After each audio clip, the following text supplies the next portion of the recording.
protect you. We will make the whole planet flourish spiritually. The spiritual prosperity will happen to the whole planet. We all have to coexist together.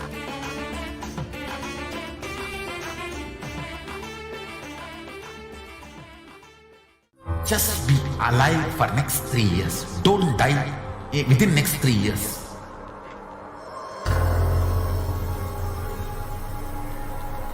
Just don't die within next 3 years.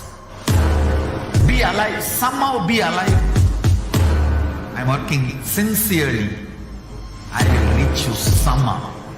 Somehow I will reach you. It's my commitment to humanity.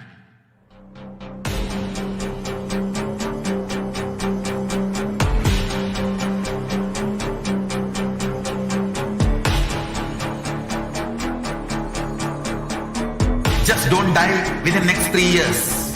I will reach you wherever you are, whichever corner of the world you may be.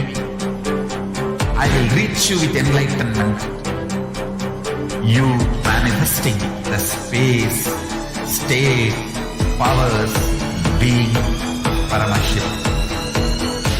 It is possible, and it is possible for you.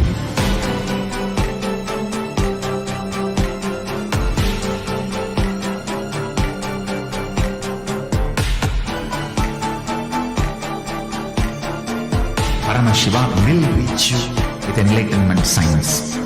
I know he is going to do the job. Just be alive for next 3 years. Nothing else.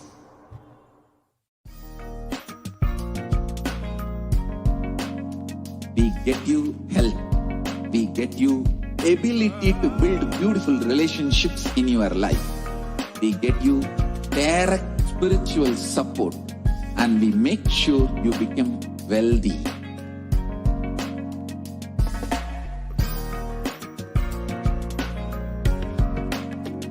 We won't stop giving you just good life. We will literally not stop till you live enlightened life. Manifesting the state of Paramashiva, space of Paramashiva, powers of Paramashiva, being of Paramashiva.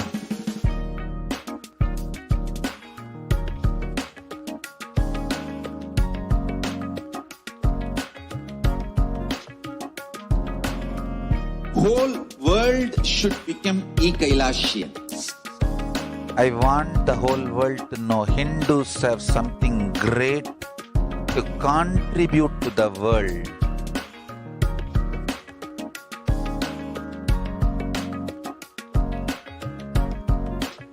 We have something great to contribute to the world.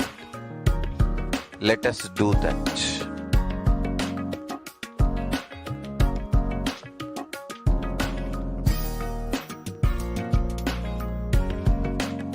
Kailasa is proper customized spiritual service, helping you to identify your root patterns of suffering.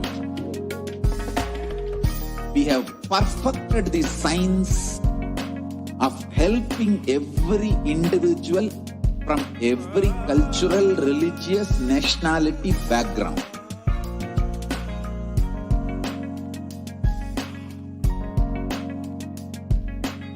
You will have lowest reactionary assumptions, highest awakened response, alive response for life continuously.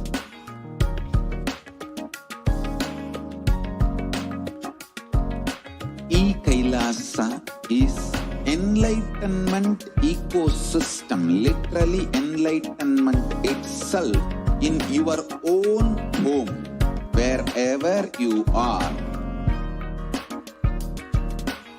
Proper customized. Nithyanandam Paramasukadam Kevalam Jnanamurtim Tvandvatitam Gagana Sadrisham Tatvamasyadilakshyam ekam nityam vimalam achalam sarvadi sakshi bhutam bhavatitam triguna sadgurum tam namami.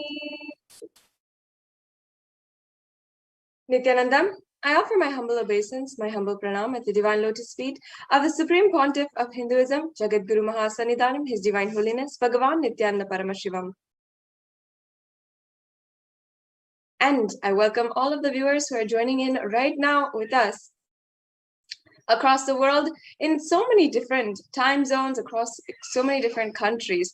I welcome all of you who are joining in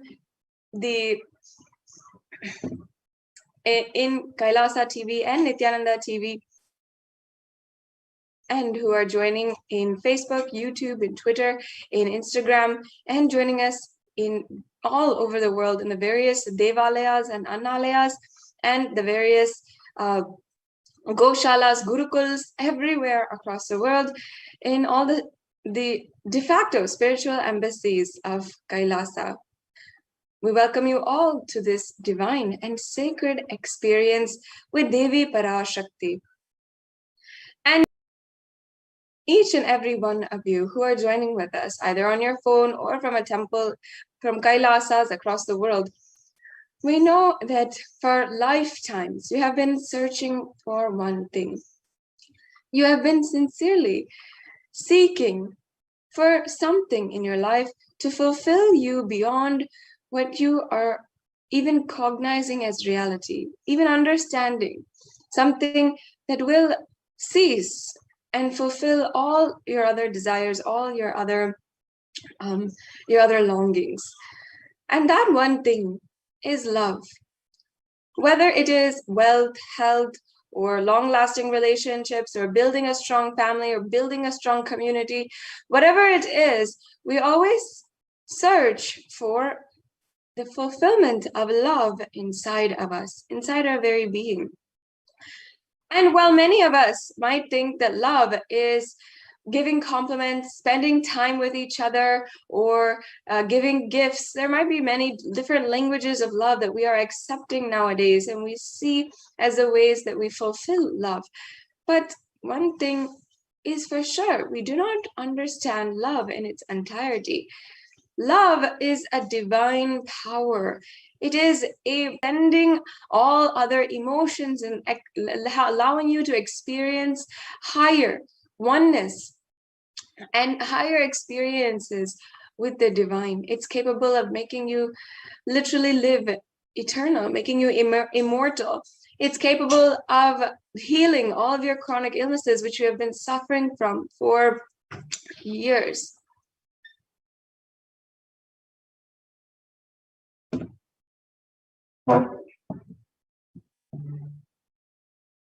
And it's capable of so much more than we think of nowadays. And that is why we can simply, in the Sanatana Hindu Dharma, the ancient rishis had literally given a science of how to experience the divine love. Devi Parashakti herself recently had declared Anbe Shivam, meaning love is God. That is the quality of love that in Sanatana Hindu Dharma, all the ancient rishis placed. Anbe Shivam, love is God. And that is the very experience that you are going to have today during this program. I welcome you all to this very experience and fulfill your longing for love. Now, if you do not know, today you will be introduced, perhaps for many of you for the first time, to Devi Parashakti, the cosmic mother, the divine feminine consciousness. Devi Parashakti is the source Shakti. She is the embodiment of the divine feminine consciousness and the cosmic mother. She is the source of the billions and billions of universes that are in existence today. And she is the source of each and every one of us, of you and me. She is the source where all of us came from which all of us are going to even go back and merge back into. The Devi Parashakti, the relationship with the cosmic mother, is the primordial relationship. And it is the primary first relationship, the first and foremost relationship that you and I, all of us human beings, even can relate to. Even before we have the idea of relating, we think of, we relate to our mother. Before we even understand what is relating and how we are relating with our mother first. And that starts when we are in the womb of our mothers. And even as we are being born and in the first few days of our lives, even before we even past our memory, even relating starts with mother. So having recognized this, the ancient Vedic rishis had understood that having been the first relationship which you relate with in your life, in all of our lives, as we continue our lives, in order to create high inspiration and high consciousness, this very relationship can be projected into the life and universe. So you can heal your relationship with your mother and at the same time heal your relationship with the cosmic mother. And healing your relationship with the cosmic mother can heal your relationship with your mother, as well as your relationship in general with all things, because the relationship with the mother is the source. Today, you will be experiencing the Bhava Samadhi Darshan. And the Bhava Samadhi Darshan is a very beautiful way that you can experience the darshan of the divine. You can literally experience oneness with the divine. So actually, what does samadhi mean? Adi means source or origin, and samadhi means oneness with the source, and bhava means emotion or aspect. So bhava samadhi means oneness through a certain emotion or aspect. And today, what you'll be experiencing during the Bhava Samadhi Darshan is the awakening of the latent potential energy inside of you, the Kundalini Shakti. And this will be such a powerful process. It is such a powerful process where you will literally be able to even reverse your age, heal chronic illnesses, and so much more. So you'll be able to literally live your life to the most potential just through this one program. And now let us be introduced to the very being who is making this available to us, this very program available to us, the Supreme Pontiff of Hinduism. The Supreme Pontiff of Hinduism is the incarnation of Paramashiva, who descended on planet Earth on the 2nd of January 1978 and is the reviver of the ancient enlightened Hindu civilizational nation of Kailasa. The Supreme Pontiff of Hinduism has revived the science of power manifestation, yoga, and temple-based lifestyle. And the Supreme Pontiff of Hinduism has revived the 14 ancient indigenous kingdoms. First, the Supreme Pontiff of Hinduism is ordained as the 233rd Guru Mahasannidhanam of the Tonde Mandalam Adinam, or the Kanchi Kailasa Sarvagna Peetham. The Supreme Pontiff of Hinduism is the incumbent emperor of the Surya Vamsa Surangi Samrajyam. As well, the Supreme Pontiff of Hinduism is the 293rd Guru Mahasannidhanam, or Jagat Guru Mahasannidhanam of the Kailashonata Shamala Peetha Sarvagna Peetham, the Madurai Adinam. And the Supreme Pontiff of Hinduism as well is the Mahamandaleshwar of the Mahanirvani Akada. The Supreme Pontiff of Hinduism is also the 1008th Guru Mahasannidhanam, or Mahamandaleshwar, of the Atal Akada. And the Supreme Pontiff of Hinduism as well is the 23rd, Guru Mahasannidhanam of the Dharma Mukti Swargapuram Adinam.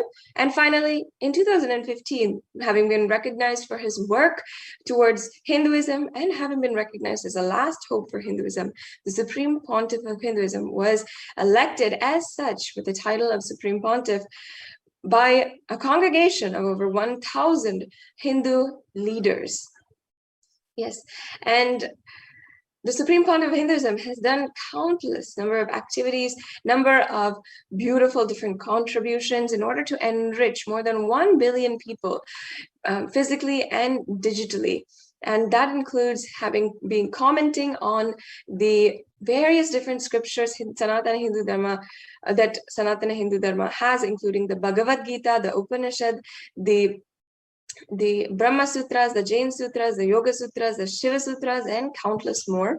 And the Supreme Pontiff of Hinduism is also the reviver of the 108 different sampradayas, the 108 different sampradayas, including the Rudras and Rudrakanyas, the Rishis and Rishikas, the Grahastas, the Sannyasis, the Brahmacharinis, and many, many more. I think there's about 70 more ancient indigenous lineages that Supreme Pontiff of Hinduism has revived. The Supreme Pontiff of Hinduism has revived over 100 Sarvagnapitas, and the Supreme Pontiff of Hinduism has authored over 300 books in English, Tamil, and Sanskrit, which have been further translated into 50 different languages, as well as being distributed with millions of copies all over the world.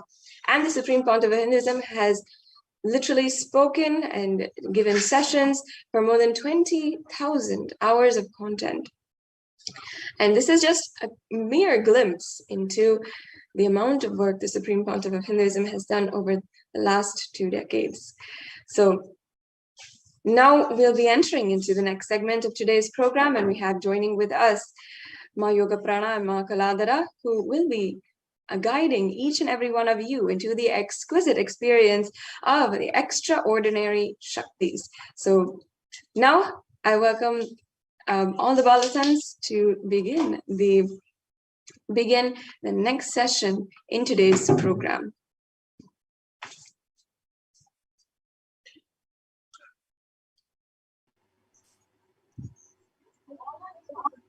Yes. So that was a very amazing introduction to this program and to who is Swamiji. So we thank Masada Shrutriya so much for that. And let us now enter into the manifestation of extraordinary Shaktis. So now all of you are going to be witnessing the live demonstration of the powers of Paramashiva manifested by the Balasans of the Nithyananda Gurukul. So let us first learn about what are Shaktis. And today you will be witnessing 2 of the Shaktis. The first Shakti is the power of third eye. The third eye is the cosmic browsing center, which is located between the eyebrows. And upon initiation, one can effortlessly express powers and see through the third eye, just as you would with the 2 eyes. And the next is the power of body scanning, where one awakens the ability to scan illnesses, diseases, medically diagnosed issues just through the third eye, and to even reveal solutions for it. So in the Vedagamas, the source scriptures of Hinduism, Paramashiva reveals in elaborate detail that every human being is hardwired to be able to manifest the 463 plus extraordinary Shaktis, the divine powers. And manifesting Shaktis is described as a system, as a method, and a science for human beings. They explore the various possibilities and powers and have access to the various states of consciousness.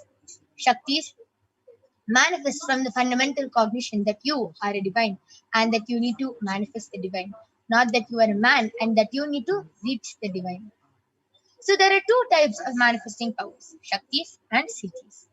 Shaktis express from the space of enlightenment as a side effect of feeling connection with the divine and high integrity with the Guru. Shaktis are the source of enlightenment. Siddhis are powers that manifest from tapas or penance for enlightenment. Siddhis are on the path of enlightenment. Shaktis manifest through ordinary human beings in an extraordinary way, just with initiation from the avatar, and Shaktis are permanent, whereas Siddhis are not permanent and they may divert you from enlightenment. So, who is the source of all these Shaktis? Who gives us all these Shaktis? Paramashiva. Paramashiva is the primordial divinity, the source of all these Shaktis.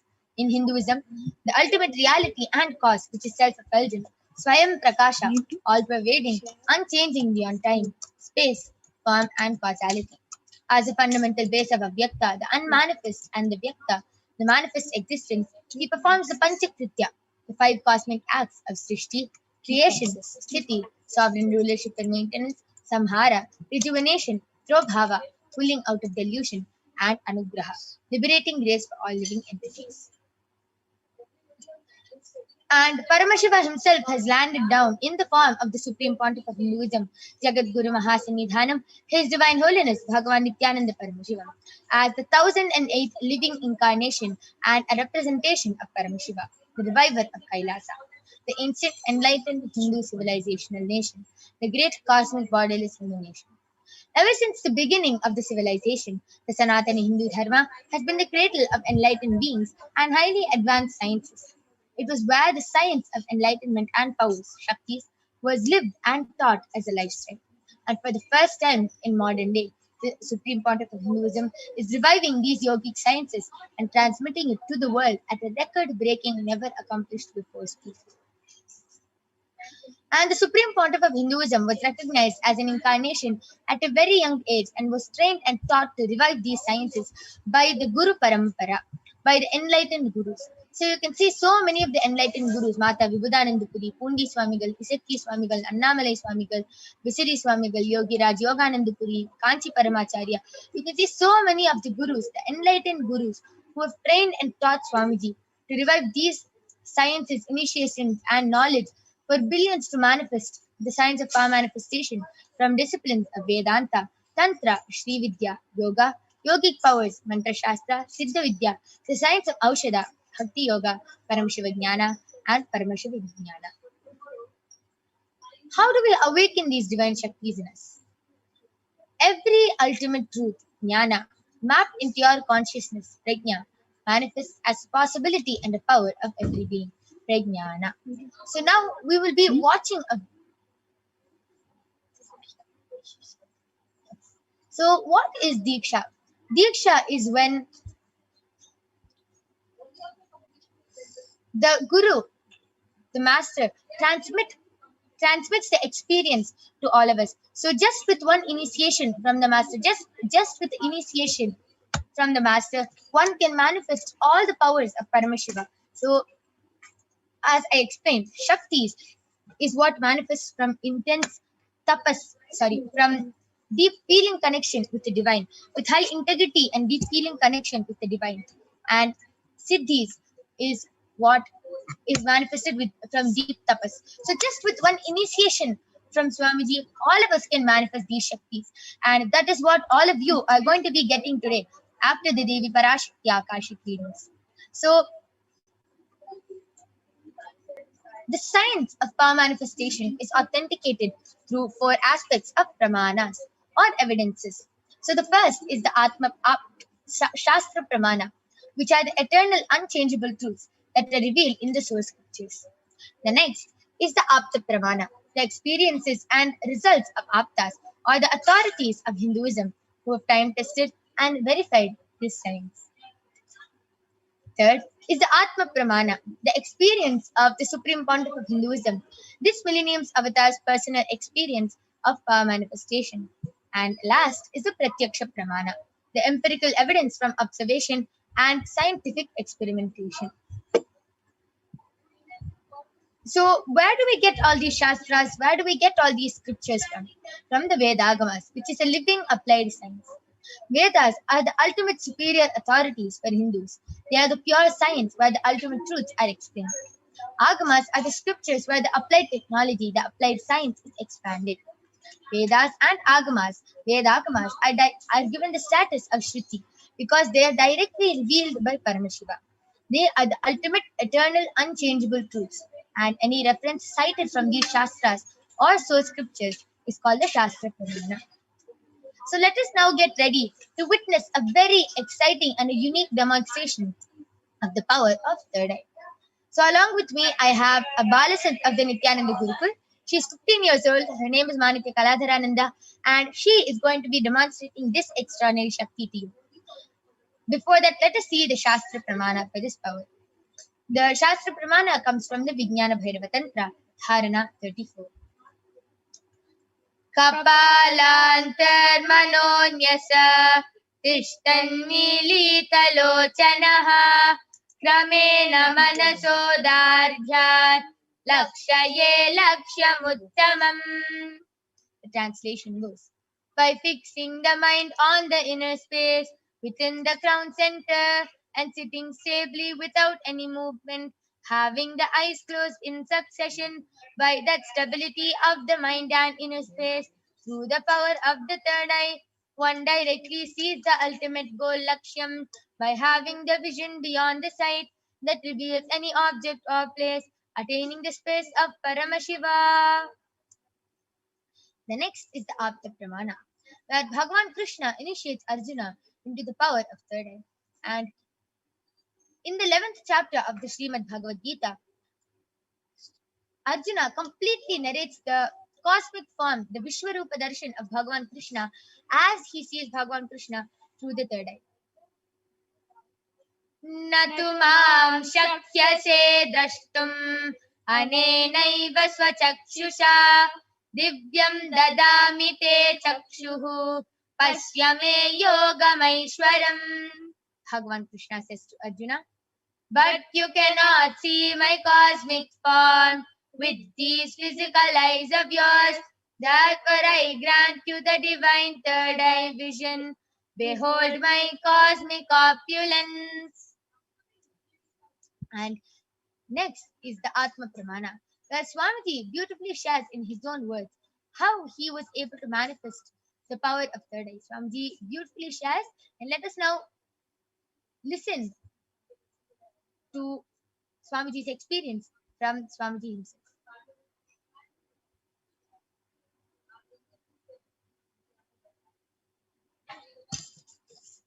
Inside and outside broke. The first experience is that I was able to see everything around me, above me, the whole 360 degree, 10 direction, below me, everything. I realized not only I was able to see, I was able to feel, experience. I felt that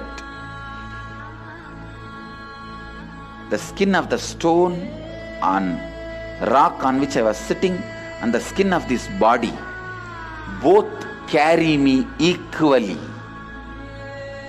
In both I exist equally. The setting sun, rising moon, the whole Arunachala hill, all the plants, bush, shrubs, trees, everything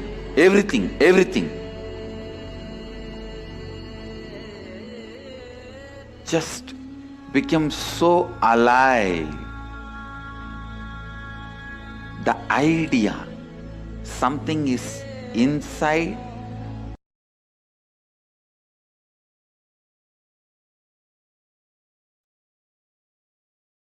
And last is the Pratyaksha Pramana, the empirical evidence from observation and scientific experimentation. So the study measures compare the metabolic cell activity of the brain in conscious and meditative states using the PET, the positron emission tomography. So when Swamiji is doing daily activities, high activity is measured in the brain where the third eye is located.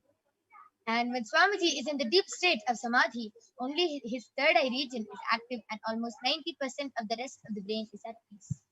So next you will be witnessing the Sakshi Pramana, the experiences and results of the extraordinary manifestation happening through the initiated disciples of the supreme concept of Hinduism. So now, along with me, I have a Balasan, and Ma Kaladra is now going to be demonstrating this extraordinary Shakti to all of you to understand that it is not only Ma Kaladra or any of the Nithyananda yogis who can manifest. It is even you who can manifest these extraordinary Shaktis. So along with me, I have medically tested eye band. In front is a complete opaque sheet and behind is a thick sponge. You can see that there is no gap between the sponge and the opaque sheet, and there is no possible way of light entering.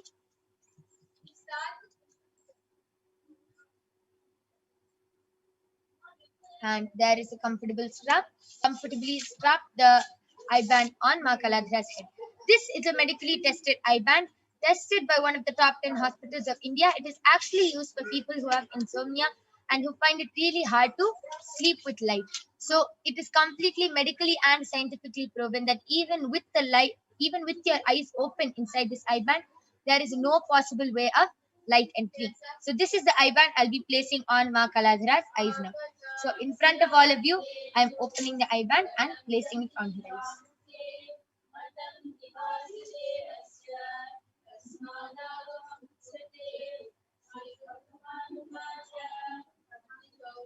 Ma Kaladra, are you comfortable? Yes. Yes. So Ma Kaladra is comfortable and she is not going to be touching the eye band after this. Any adjustment she has, she is only going to be requesting me to do it for her. She will not be touching the eye band to make it more foolproof. Yes. So now I request the YouTube comments to be projected. All of you can go ahead and post all your comments. And while that is happening, Ma Kaladra, I request you to turn to your right, left, up, down. So you can see that there's no gap between the sponge and her eyes, and it is completely foolproof. So now the YouTube comments are being projected. All of you go ahead, post anything you want, medical terms, scientific terms, paragraphs, sentences, letters, numbers, anything you want, emojis. You can post anything and Ma Kaladra will be reading it out live for all of you. You can even post in the language of Tamil as Ma Kaladra knows how to read Tamil. So please go ahead and post your comments.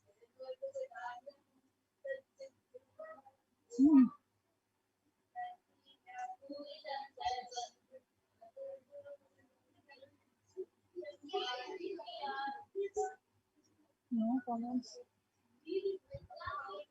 I request all of you to go ahead, continue posting your comments in the Kailasa's HDH Nithyananda YouTube channel.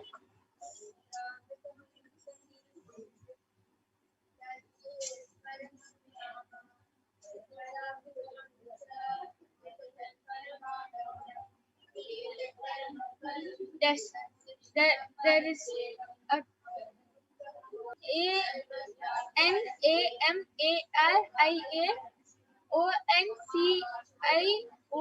NAMARIAONCIOIU has donated money for Kailasa. Yes, and Ma Anamaria, we thank you so much for your contribution to Kailasa.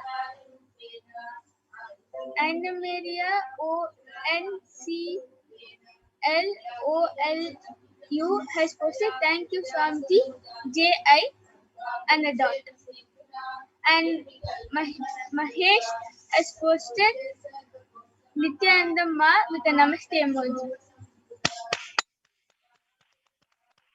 Beautiful. How Ma Kaladra read that so fluently without any mistakes. And all of you know this is not something normal which any kid can do. She is a 15-year-old Balasan with just one touch of Swamiji. She is able to read with her eyes blindfolded. And it is a very extraordinary power. And after this, we'll be asking Ma Kaladra how she is able to manifest this power. How she is able to see with her eyes blindfolded. As this is not something which any normal kid can do. Yes. Social media manager 3 has posted Nithyanandam all. Amazing. I encourage all of you, please continue posting your questions. Please ask anything you want. You can post anything and Ma Kaladra will be reading all your questions.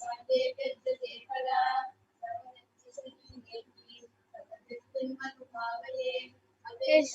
Again, social media manager 3 has posted, welcome Welcome to today's Parashakti Akashic reading, 27th July 2021.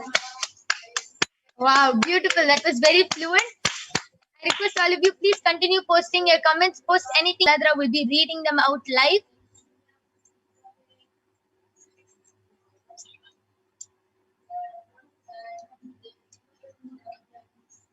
Okay. So meanwhile, Ma Kaladra, why don't you share? How do you manifest this power? This is not a normal power which any kid can manifest. How? Just with one touch, just with one initiation. How are you able to manifest this power? I'm sure you would have not done some 50 years of tapas or something, or penance, standing on one leg with your hands in the air, for sure. So how do you manifest this power? Yes. So I manifest this power of third eye reading just after Swami initiated me into the power of study.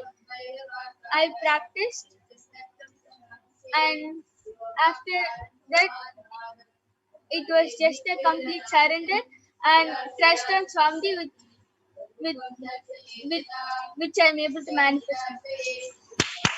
Beautiful, very beautiful sharing of how just with surrender, just deep surrender and trust on Swamiji that he will take care. That's all. You are able to manifest this power. Yes, you can go ahead, continue reading.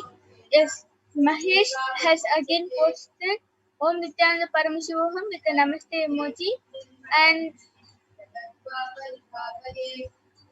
SUSHMAMIMARAJKAR has donated money for Kailasa, and also has written Nithyananda Paramashivoham with the Om and a Namaste emoji. And Vinita PULLABARAYAR has posted Nithyananda.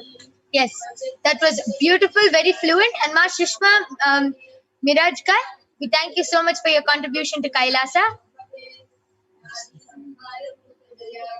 Yes, that was a very beautiful demonstration of the power of third eye. Very amazing. Now I'll be removing the eye band of Ma Kaladhara. So you can see in front is a complete opaque sheet, behind it's a thick sponge, no gap, everything is completely the same. It is completely foolproof how Ma Kaladhara read, and you can see she's still adjusting to the light. So her eyes were closed the full time in the eye band, and she was able to read with her eyes blindfolded. And as she shared already, just with deep surrender, complete surrender to Swamiji, she was able to manifest this power. And it's not that only the Balasins or Nithyananda yogis are only we can manifest this power. Even you, after today's Devi Parashakti Akashic readings, even all of you can manifest. So with this, we thank all of you. We are not done yet. We have the next power, the power of body scanning coming up, where more Balasins and the Nithyananda yogis who are eagerly waiting to manifest this power for all of you are going to be coming and are going to be doing the body scanning as per all of your requests. And then Skobi Aya, we thank you so much for your contribution to Kailasa. And I request all of you to go ahead, post your comments and requests, call your family members and friends for this power of body scanning. And now we'll be chanting the pramanas for the power of body scanning. Then we'll be starting the power demonstration itself. So go ahead, call your family members, friends, and post your comments, requests for body scanning. And the Balasins and the Nithyananda yogis will definitely be coming and doing a scanning for all of you who have requested. So now we'll be chanting the pramanas for the power of body scanning, which is a power where one awakens the ability to manifest and to be able to scan illnesses, diseases, medically diagnosed issues, and will be able to reveal even solutions for them. So the Shastra Pramana comes from the Vijnana Bhairava Tantra. Swadehe jagato vapi sukshma sukshmatarani cha tattvani yani nilayam dhyattvante vyajyate para. Bhagavan Paramashiva says, cognize deeply that from the subtle to the subtlest constitutive principles of the whole body or Swadeha, of the whole universe, simultaneously consist of the essential realities. They are being absorbed in their source cause, Paramashiva, And by the experience of such restful awareness, one becomes complete from all thoughts, and the divine, ultimate, universal divine power, Paradevi, Adi-Shakti, is revealed, and the supreme power manifestation happens. The next is the Apta Pramana, the experiences of Aptas, the rishis who have time tested and verified this science. So the Apta Pramana comes from the life of a Siddha named Teriyar. Teriyar was a Siddha and one of the prominent disciples of Agatya. One day, a man suffering from a severe headache comes to Agatya for healing, and Agatya uses the power of body scanning and identifies the root cause of the headache. He reveals that there is a small terai, a type of frog, sitting in the person's brain, which is completely odd. But Agatya was able to use his third and reveal the root cause that there is a frog sitting in his brain. And Agatya immediately instructs his disciple, Thereya, to perform open head surgery. And after the surgery is completed successfully, the person is completely healed of the headache. And thus he gained the name Thereya. Next is the Atma Pramana, the accounts from Swamiji who has time tested and verified the science. Swamiji beautifully reveals that only when I had a multiple compound fracture, I was forced to go for surgery and therefore for medical checkups related to that. At that time, they detected heavy metal quantity in different organs of mine, and it was revealed that I had been poisoned without our knowledge. I immediately used diagnostic methods instead of medical facilities to study the body condition. And through the body scanning, I found out what the problems and imbalances had happened and where the balance had to be done. I used allopathy as a second opinion just to verify my findings. Last is the Sakshi Pramana. You can see how so many of the disciples of Swamiji, the Paramashivoham participants, were able to manifest the power of body scanning and have shared with all of us that they were able to manifest. And now you will be witnessing the live demonstration of the power of body scanning by the Balasins of the Nithyanandi Gurukul. So please stay tuned. We'll be back with the Balasins and the Nithyananda Yogis of Kailasa right after a short break.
be manifesting this extraordinary Shakti of body scanning for all of you.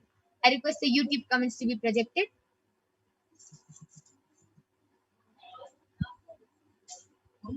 All of you go ahead, post your comments and requests in the Kailasa's HDH Nithyananda YouTube channel.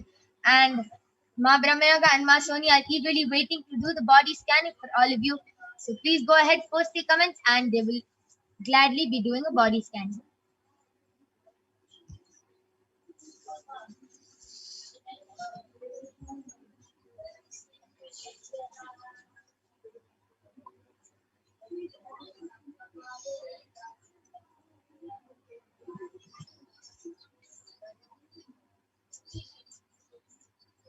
Okay.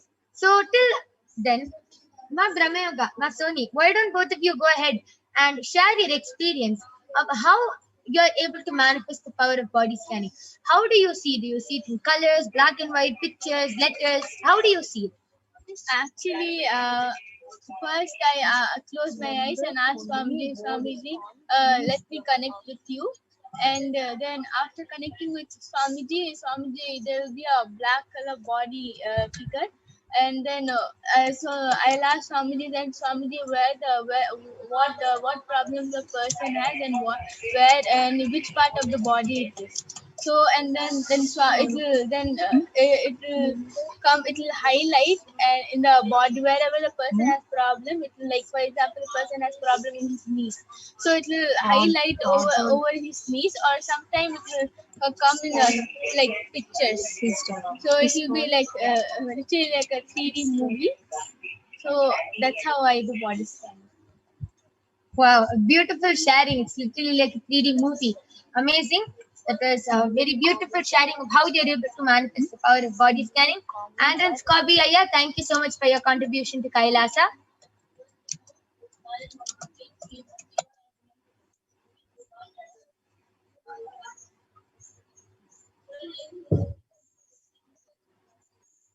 So Ma Brahmayoga, why don't you go and share how you're able to manifest this power of third eye, of body scanning through your third eye?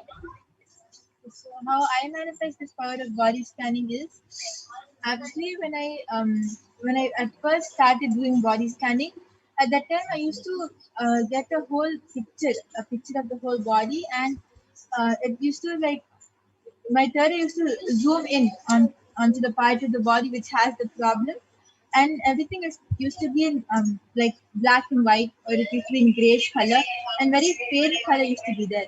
But as I started going for more and more demos, and as I started doing more and more body scanning, slowly everything started becoming more and more colorful, and it started becoming more brighter and more real. Like when I closed my eyes, at first, like the picture used to be very vague. I had to concentrate hard to get the image of the thing and to find out what problem the person has. But right now, if I just ask something, I close my eyes. The moment I close my eyes, immediately like it so very vividly, the whole thing comes very, and it's everything has colors, all very colorful, and it's very bright and easy to see. Like as I started doing body scanning, the whole image, the whole projection started improving and improving, and right now the whole thing is like a it's like I'm looking at a TV. It's like that. Beautiful. That is very amazing sharing, like a 3D movie, how you were able to see and manifest this power of third eye, body scanning through the third eye. So, and then Skobi Aya has requested for a body scanning in the emojis. So, Ma Soni, you can go ahead and do a body scanning for Andren Aya.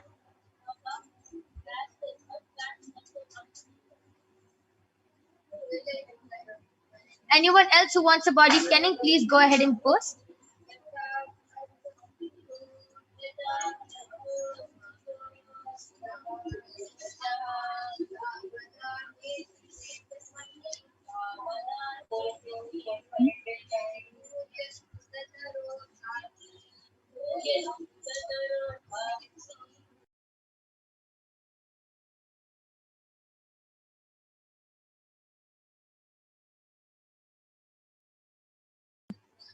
Yes, and now we'll be chanting the Mahavakya 11 times. Mahavakya is the direct passcode which directly connects us to Paramashiva and which raises us to a higher frequency. So now, Ma Soni, Ma Brahmayoga, are going to be chanting the Mahavakya 11 times.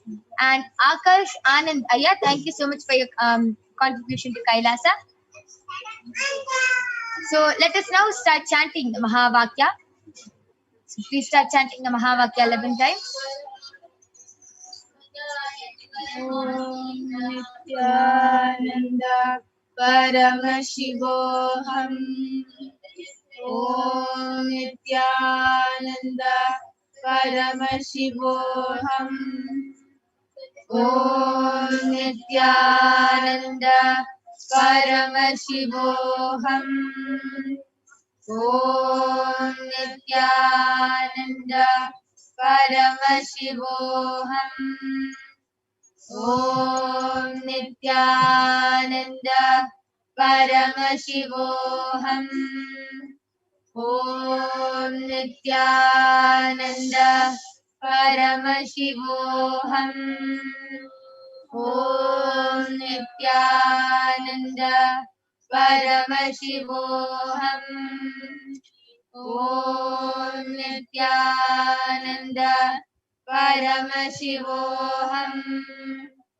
Om Nithyananda Paramashivoham. Om Nithyananda Paramashivoham. Om Nithyananda Paramashivoham.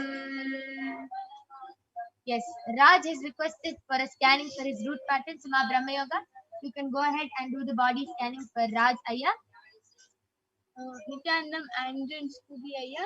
Aya Paramashiva reveals that in your body there's a problem in your heart. Aya, the blood is not flowing properly in the heart veins. So Aya Paramashiva, and it's due to not having proper diet. So Paramashiva reveals that don't eat solid food. Go on a Nirahara Samyama for at least 2 months. Yes, so this is a body scanning for Andrew Aya. I request you to get back and follow the solution which Paramashiva has revealed to do Nirahara Samyama for 3 months. So please follow the solution and please get back for 2 months.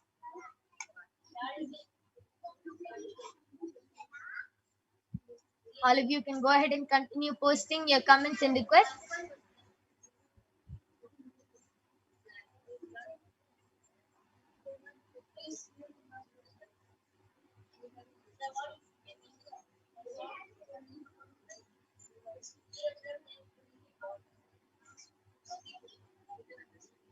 Yes. Brahmayoga, are you ready? You can go ahead. Yes, so Rajaya, Paramashiva revealed to me that you're starting to get cancer cells in your body. Like right now, it's just 1 or 2 which are there, but it's still starting, and that is happening because you are having a lot of you dislike yourself a lot. You don't like yourself, and because of that, you're starting to develop cancer cells. So what you should do is every day, the moment you should first start doing Guru Puja every day, and immediately after that you should sit and you should just do completion with yourself. Ask yourself, why do you not like yourself so much? You just sit with yourself and complete every day for at least 20 minutes if you continue to do that. And also keep a picture of Swamiji, an Atmamurti of Swamiji in front of you, and tell everything to him and ask him to heal you. And if you continue doing this for 2 weeks, you'll see that slowly you'll not have so much of hatred towards yourself, and also your body will start healing. Wow, that is a very beautiful scanning for the root pattern. Rajavendranaya, I request you to get back in the chat session. And Satya Narayan has posted, please scan my wife Subhadra Devi for her physical and mental wellness. Smasoni, sorry, before that, Satya Narayanaya, I request you to get the consent of your wife if we can do the body scanning for her, as it is a requirement and it is our integrity to the person, to this power, to always get the permission and then only do the body scanning. So please get the permission and then get back. Surely we'll be doing the body scanning. And then Aya, thank you for your contribution to Kailasa. Please do get back regarding the scanning which was done by Ma Soni. And Maniti Parvati Priyananda has posted, can I get a body scanning please? So Ma Brahmayaga, you can go ahead and do the body scanning for Ma Parvati Priyananda. And Ma Parvati Priya, thank you so much for your contribution to Kailasa.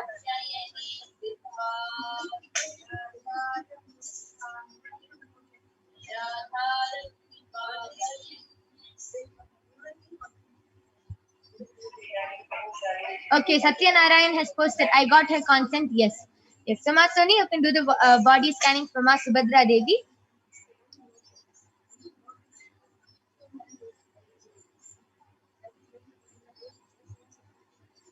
Ryan Ocean Edmund has posted a request for scanning and healing. Yes, I will be doing the body scanning for you.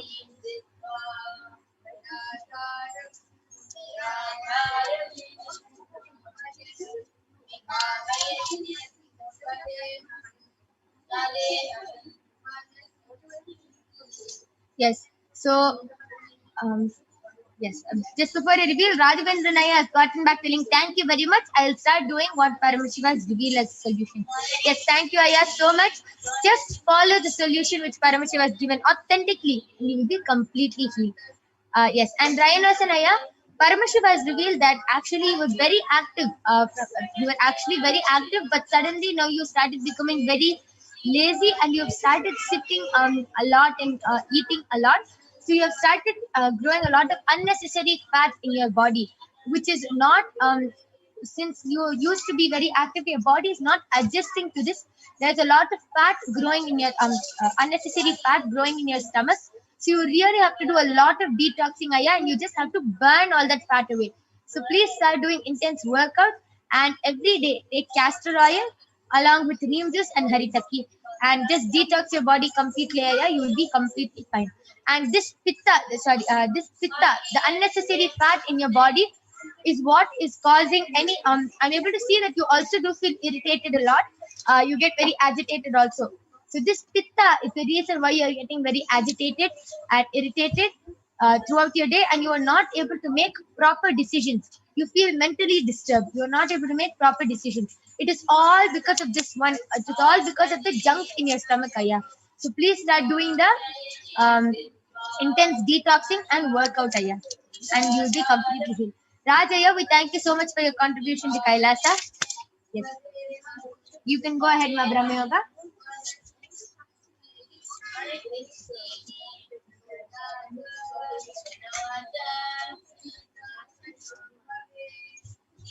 Yes, so Ma Parvati Priyananda, Paramashiva revealed to me that you don't have any major problem in your body. You don't really have any problem. The only thing Paramashiva revealed is it will really help you if you start doing the Prathama Vijnashakrama, the Nithyananda Yoga every day in the morning at 4 o'clock during the Brahma Muhurta time. If you start doing this, the yoga every day, your body will really become more fit, and you'll be able to Parashakti revealed that you're having difficulty in understanding what Swami is saying in satsang. If you start doing yoga, Nithyananda yoga every morning, you'll see that whatever Swami is saying in satsang will be really easy for you to understand. You'll start understanding what he's saying faster, and it will be much more easier for you.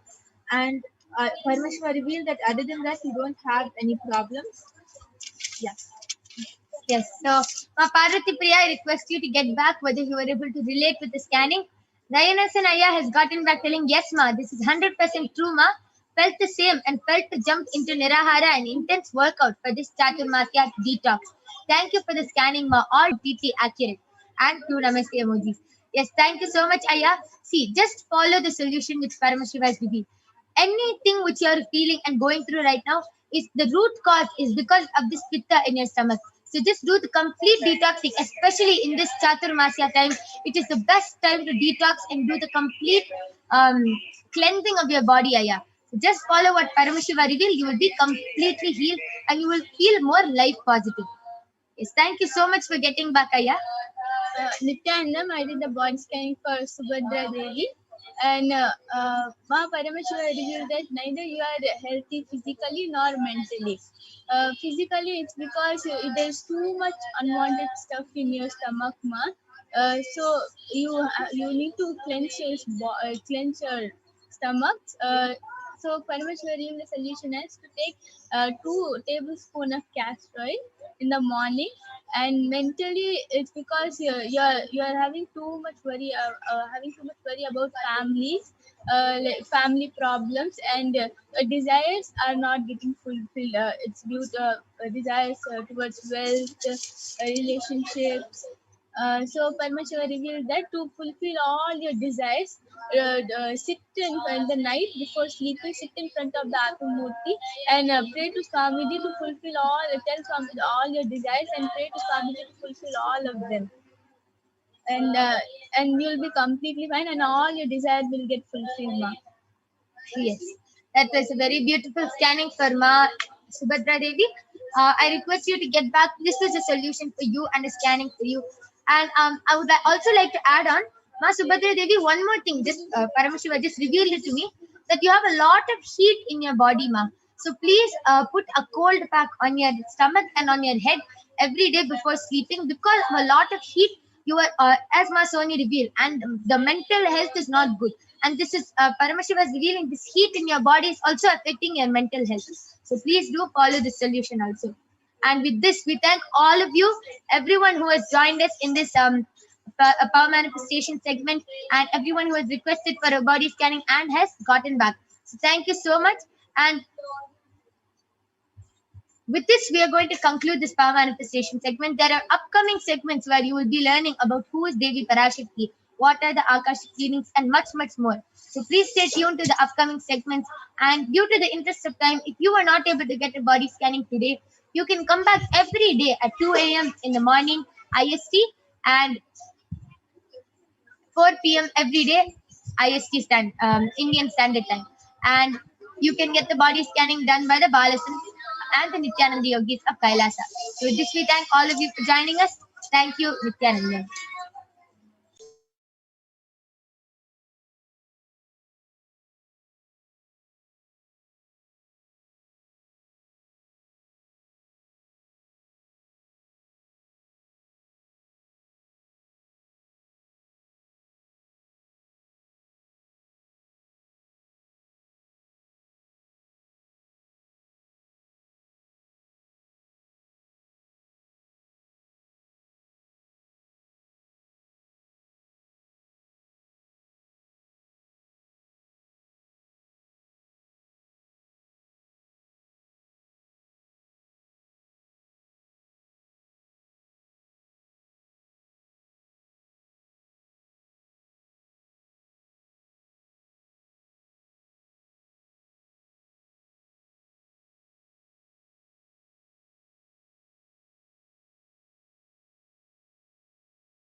Nithyananda, everyone, welcome back.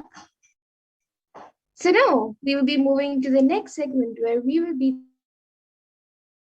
learning more about Devi Parashakti and the divine feminine consciousness.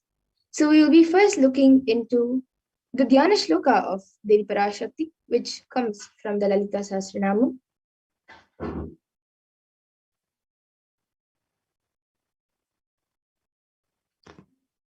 सिन्दूरारुणविग्रहां त्रिनयनामानिक्यमौलिस्फुरत् तारानायकशेखरां स्मितमुखीमापि न वक्षोरुहां पाणिभ्यामलिपूर्णरत्नचषकं रक्तोत्पलं बिभ्रतीं सौम्यां रत्नघटस्थरक्तचरणां ध्यायेत् परामम्बिकाम्. And this verse says, the Divine Mother is to be meditated upon as shining in a vermilion red body with a triple eye, sporting a crown of rubies studded with crescent moon, a face all smiles, a splendid bust, one hand holding a jewel cup brimming with mead, and the other twirling a red lotus. And then another verse, which also comes from the Lalita Sahasranama, which describes Devi Parashakti. Arunam karunam tarangatakshim dhritapaşankuşapuşpabanachapam animadibhiravratam ayukaihi vibhavaye bhavani. And the translation for this verse says, I meditate on the great Empress. She is red in color, and her eyes are full of compassion, and holds the noose, the gourd, the bow, and the flowery arrow in her hands. She is surrounded on all sides by powers such as Anima for rays, and she is the self within me.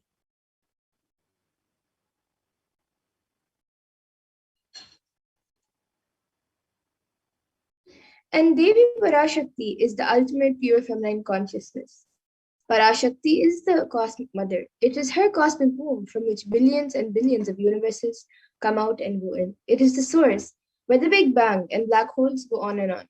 Parashakti is the source Shakti, the source energy, and source power from which all of us came, all of us are in even now, and which all of us are going to merge into.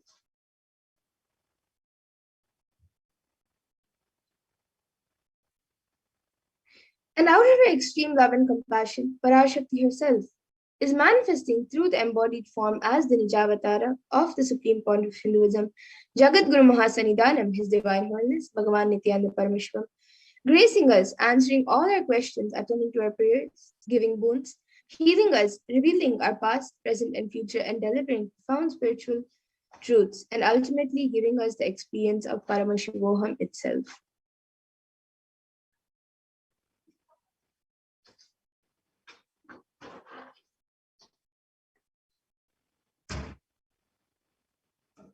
And in the words of Devi Parashakti herself, raising as Omkara, expressing as Vedas and Agamas, blossomed as Himkara, filled as Parashorasi, living in 40 triangles, the Kailasha Swamini, who is in Kailasha, Sri Purachintamani, Parashorasi, sitting as part of Paramashiva, Parameshwari, who rules the world, Paramashakti, Manonmani, Meenakshi. As Nithyananda, I took Nijavatara here to give good boon to everyone, to bestow all goodness. Hiranya Garbha Swarupini, Brahmanda Yoni, Shami, Chandramauli, Rapala, Aparna, Uma, Parvati, Savitri, Navayavana, Samaraja Lakshmi, Parameshwari, Parashodasi, Meenakshi. Taking the form of Nithyananda, I came here as Nijavatara. With great compassion, I am blessing. Listen, people, to do good to all of you. I took the form of Nithyananda and came down as Nijavatara. And again, in the words of Devi Parashakti herself, raising in Omkara, blossoming as Shiva, Shiva manifesting as source of existence, powers of existence, expression of existence, from the oneness of Om, blossoming into two as Prakriti and Purusha, blossoming as three Shaktis, Icha, Kriya, and Jnana, growing as four Vedas, expanding as five Panchabhutas, beyond six chakras, filled as Gotras of seven Rishis, expanding as 8 directions, existing as 9 Grahas, blossoming as 10 Indriyas, being as 11 Rudras, creating all the worlds, bringing life to tell and make truth blossom and to do good. Parashodasi, Meenakshi, in the form of Nithyananda, I came to bless every one of you.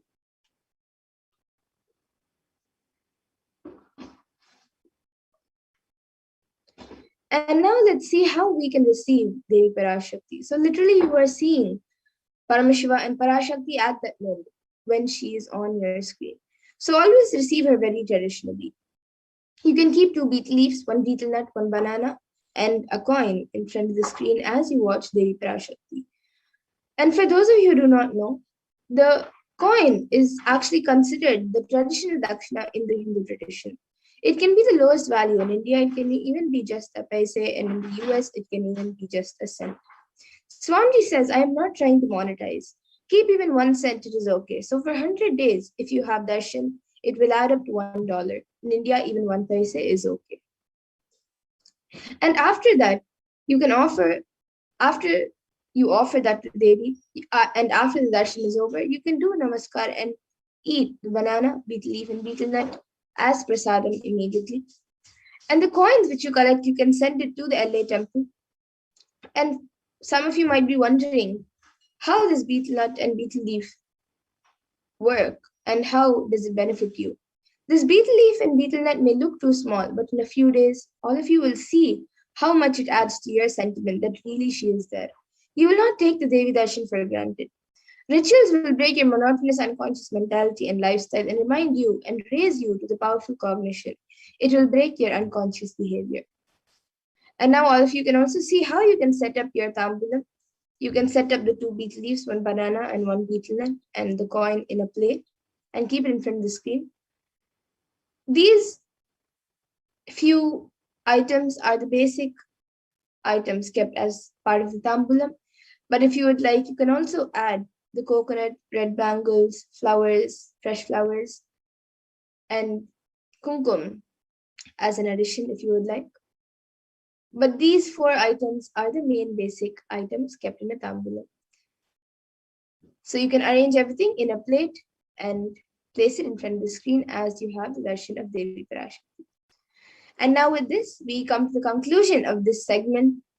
And we will be moving on to the further segments where we will be learning more about Devi Parashakti and what she has revealed for humanity, for all of us. So we will be back after a short break. All of you can stay tuned. I mean by the word e-Kailasa. Listen intensely.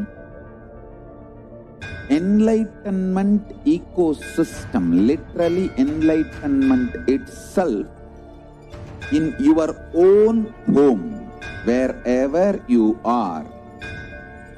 If you cannot come to Kailasa, it's okay. Kailasa can come to you. Kailasa coming to you is e-Kailasa.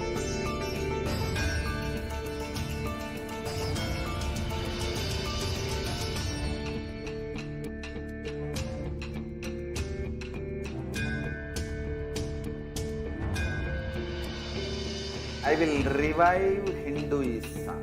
I am a Hindu revivalist, not by any revolution, but by evolution.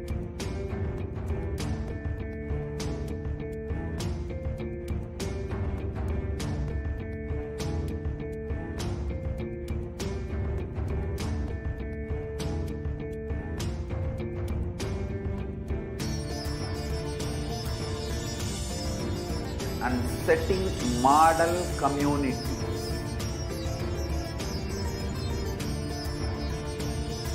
Kailasas, enlightenment ecosystems, Sarvanya Pitas all over the world.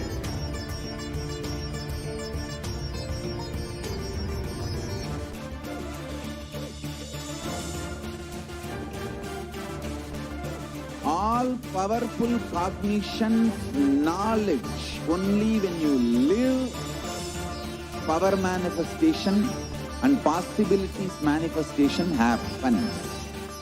It's a fundamental truth.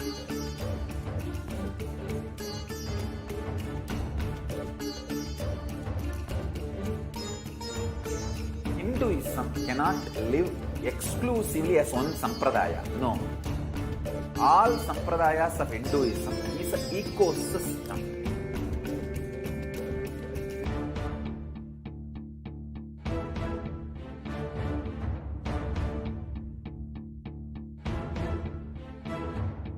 So don't keep quiet thinking that if one sampradaya is attacked, only that sampradaya is going to be affected. All of us are ecosystem.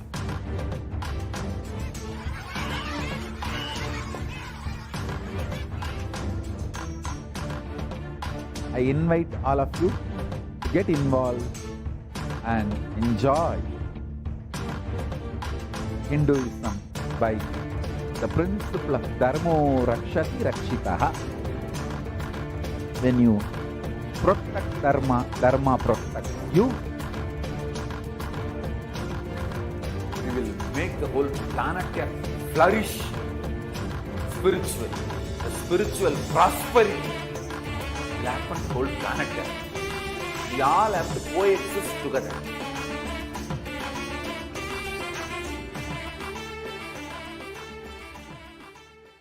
Just be alive for next 3 years. Don't die within next 3 years.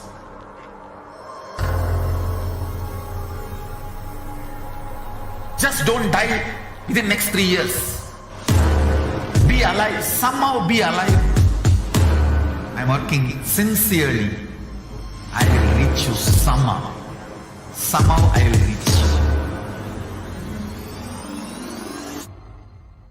It's my commitment to humanity.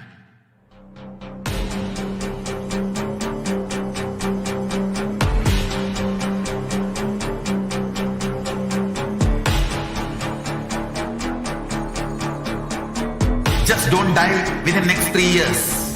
I will reach you wherever you are, whichever corner of the world you may be. I will reach you with enlightenment. You manifesting the space, state, powers, being Paramashivoham. It is possible, and it is possible for you.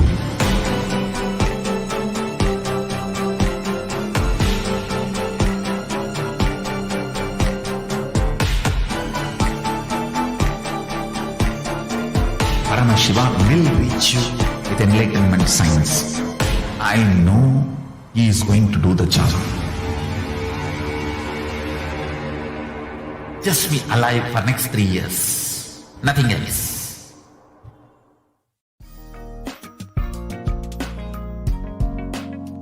We get you health. We get you ability to build beautiful relationships in your life. We get you direct spiritual support, and we make sure you become wealthy.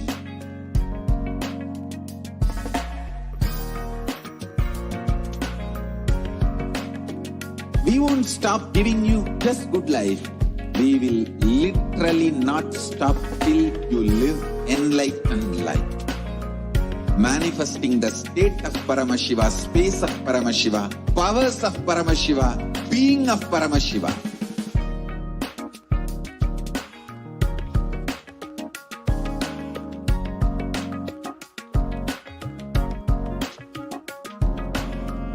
Whole world should become e-Kailashians. I want the whole world to know Hindus have something great to contribute to the world.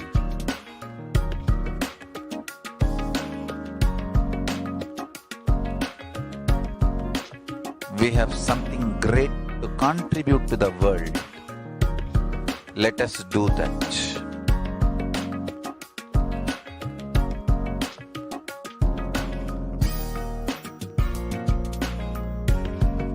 E-Kailasa is proper customized spiritual service helping you to identify your root patterns of suffering. We have perfected the science of helping every individual from every cultural, religious, nationality background.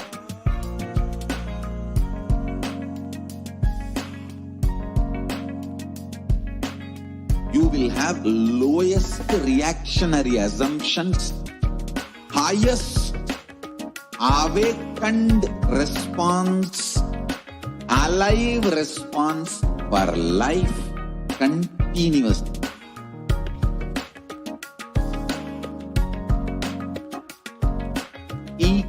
NASA is enlightenment ecosystem, literally enlightenment itself in your own home, wherever you are. Proper customized spiritual service helping you to complete with your life negativity. Withdrawal from life. Nithyanandam, welcome back, dear viewers. Now we will be entering into the next segment where we will be understanding some of Devi Parashakti's revelations made for humanity during this pandemic and how we can protect ourselves during this pandemic. So let us get started and listen to the first revelation made by Devi Parashakti on the 31st of May 2021 on the sacred secret of Hindu birth.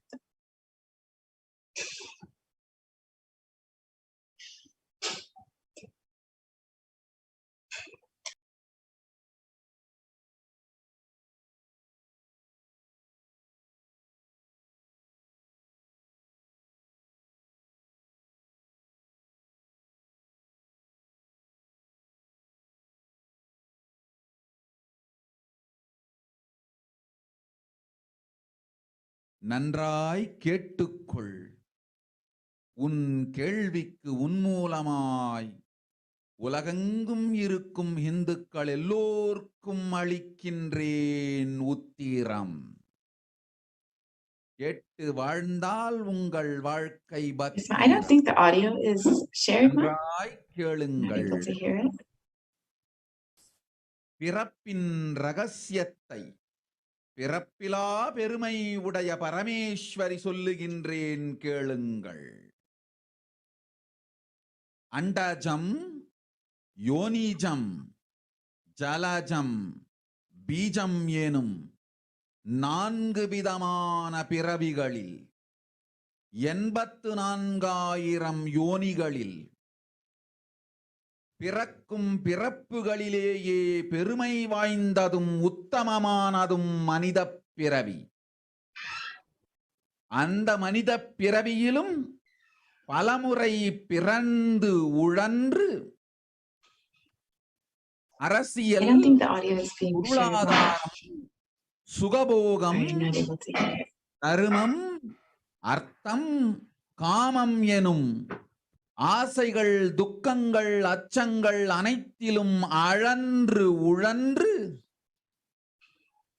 இனி வேண்டாம் இப்பிறவி, வேண்டுவது மோட்சமே என்று முடிவெடுத்தோர்க்கு மட்டுமே ஹிந்து மத யோனிஜம்,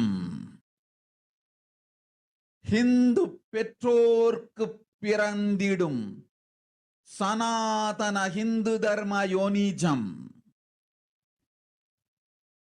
மனித பிறவி உத்தமம், சனாதன ஹிந்து தர்ம மனித பிறவி உத்தமோத்தமம்.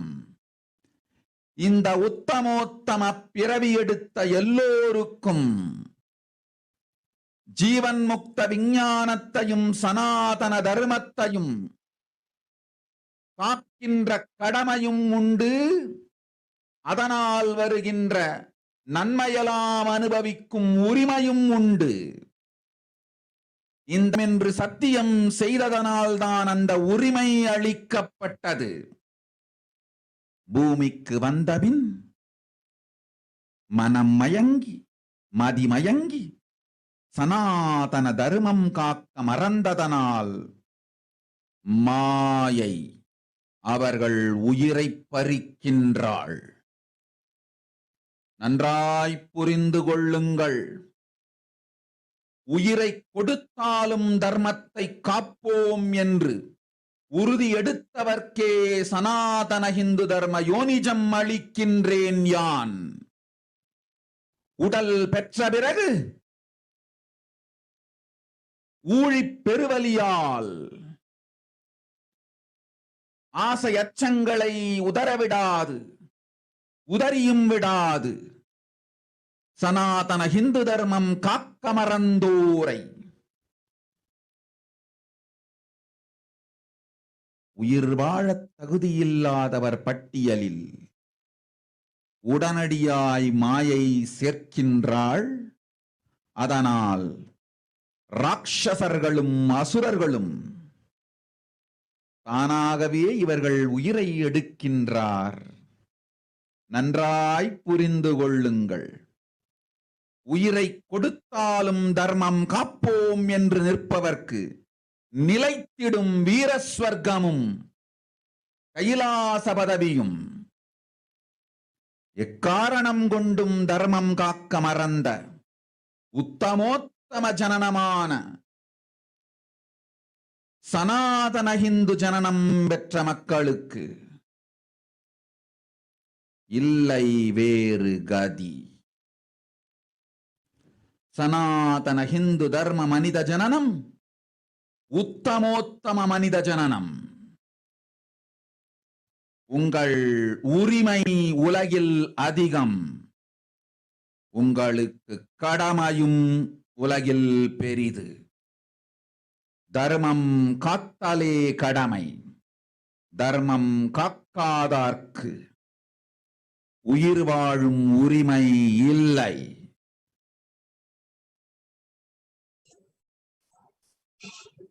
நன்றாய் புரிந்து கொள்ளுங்கள்.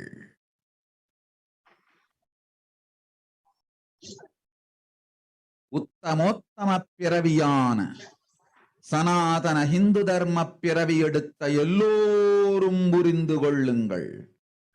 உங்கள் வாழ்வின் முதற்கடமை தர்மம் காத்தல். தர்மம் காக்க தர்மம் உங்களை காக்கும். சனாதன ஹிந்து தர்மம் காக்க மறந்திட்டால் வாழும் உரிமையை நீங்கள் இழந்து விடுகின்றீர்கள். அதற்கு மேல் வாழ்ந்தென்ன அழிந்தென்ன? பூமிக்கு பாரம் குறையட்டும் என்று அசுரர்களும் ராட்சதர்களும் உங்களை உண்டு தீர்க்கின்றார்கள். அதையும் மாயை கண்டு சும்மாவிருப்பாள்.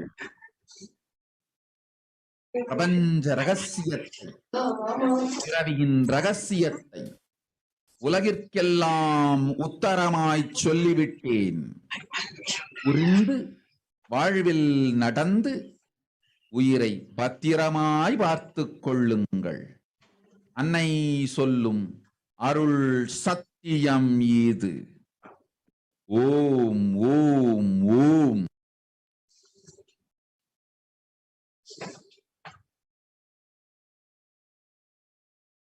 Yes, we can move to the next slide, please.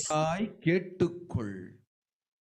உன் கேள்விக்கு உன்மூலமாய் உலகெங்கும் இருக்கும் இந்துக்கள் எல்லோருக்கும் அளிக்கின்றேன் உத்திரம்.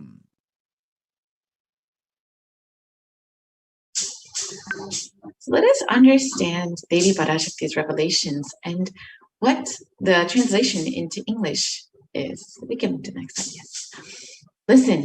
Andajam, Yonijam, Jalajam, Bijam, like this in 4 types of births in 8,400,000 yonis, and all these births, the most greatest birth of them all is human birth. Even in that human birth, being born and toiled many times, after getting burnt and toiled in politics, dharma, artha, kama,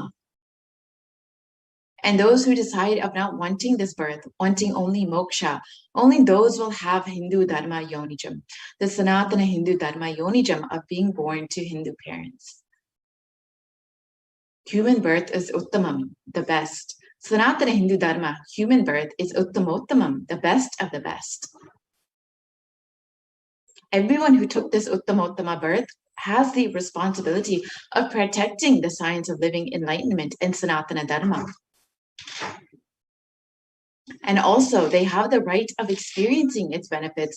This right was given to them because of their commitment given by them to do this responsibility. After coming to Bhuloka by getting mentally deluded and forgetting the dharma of protecting Sanatana dharma, Maya, she is taking away all their souls. Understand carefully. I am giving the Sanatana Hindu Dharma Yonijam only for those who gave the commitment of protecting Sanatana Dharma, even by giving their life.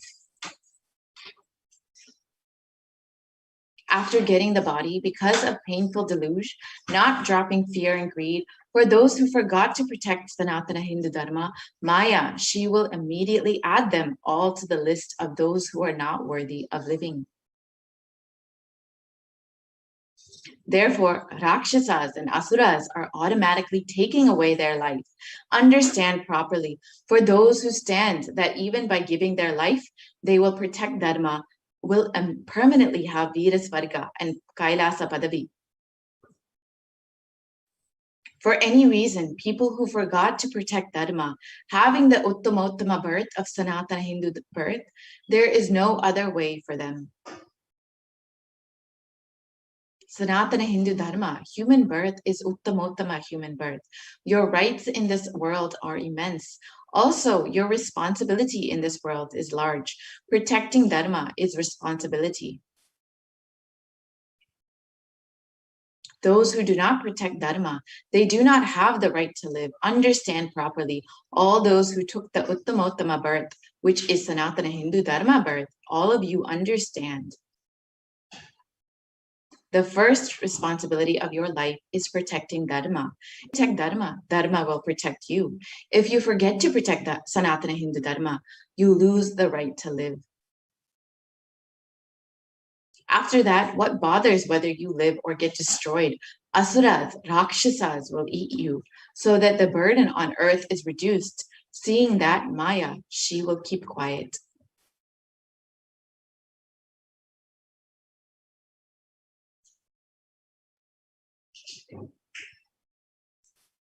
So let us now understand what is the responsibility of Hindus.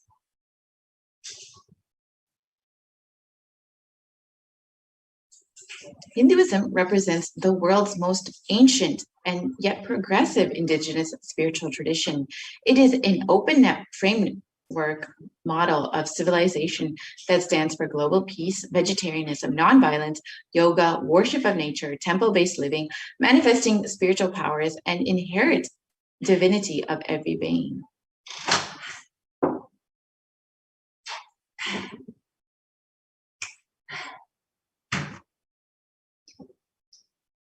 The Hindu nations were ecosystems where more and more enlightened beings could be produced, so that enlightened civilization could be kept alive and its great gifts shared with the world.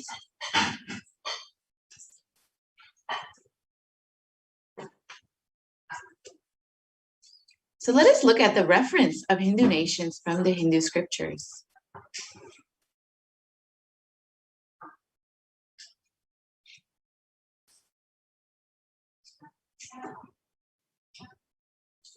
The Hindu nation that was ruled by Bhagavan Rama, the Ramarajya, let us look at the description from that in the Valmiki Ramayana, in the Yuddha Kanda.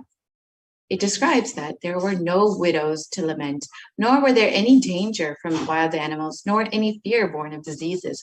The world was bereft of thieves and robberies. No one felt worthless, nor did old people perform obsequies concerning youngsters. Every creature felt pleased. Everyone was intent on virtue, turning their eyes towards Rama alone. Creatures did not kill one another.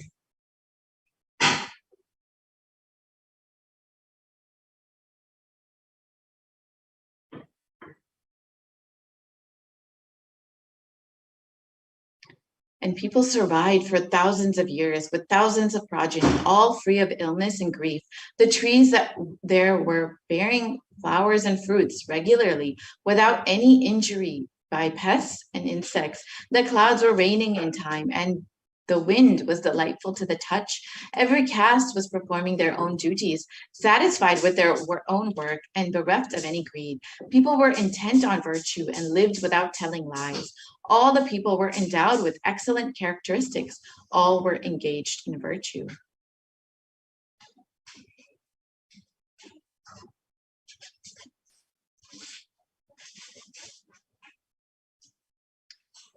So you can see that the description of the Ramarajya, the ancient Hindu nations was beautiful and everyone was fulfilled. Here you can see the description of the Hastinapur kingdom ruled by Yudhishthira. The Devas granted rains to fulfill all wants. The world became free of all diseases. There was no hunger or thirst anywhere. There was no mental suffering. Those who without livelihood were given livelihood. There was abundance all around. There was no worldly worries left for anyone, and there was no cause to fear either. Happiness on earth was in fact even greater than in the heavens. And this is the description from the Srimad Mahabharata of the Hastinapur kingdom.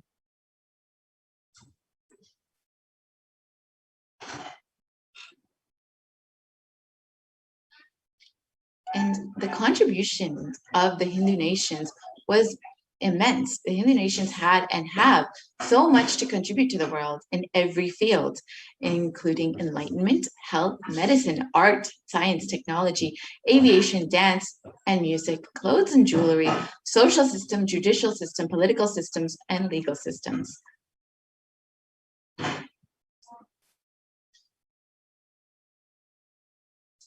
So how were these Hindu nations destroyed over time?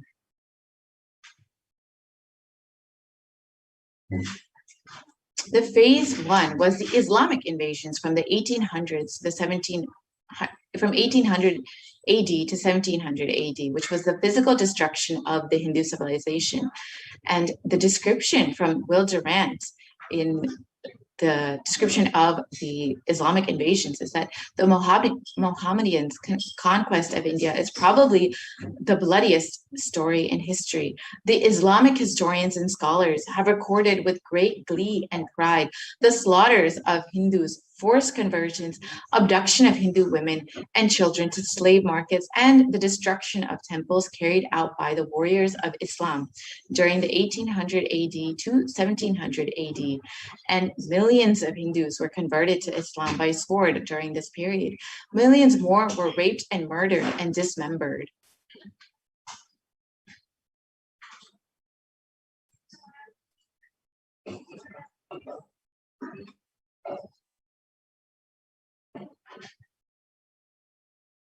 Hindus are like the mud. If silver is demanded from them, they must, with greatest humility, offer gold. If a Mohammedan desires to spit into a Hindu's mouth, the Hindu should open it wide for that purpose. God created the Hindus to be slaves of the Mohammedans. The Prophet hath ordained that if the Hindus do not accept Islam, they should be imprisoned, tortured, and finally put to death, and their property confiscated. To keep the Hindus in abasement is especially a religious duty, because they are the most inveterate enemies of the Prophet. And this is the description of the law prescribed for Hindus during the Islamic rule. And here you can see the data of what happened during the Islamic invasions. Over 200 million Hindus were slaughtered by Muslim invaders, and over 100,000 temples were destroyed, and over 1 million deities and sculptures were destroyed during this period. And in the words of Kanhad De Prabhanda, the conquering armies burnt villages, devastated the land, plundered people's wealth, took Brahmins and children and women of all classes captive, flagged with thongs of rawhide, carried a moving prison with them, and converted the prisoners into obsequious Turks.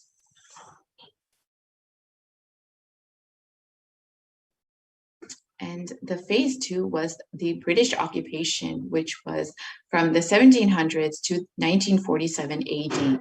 And this was the economic and psychological destruction of the Hindu civilization.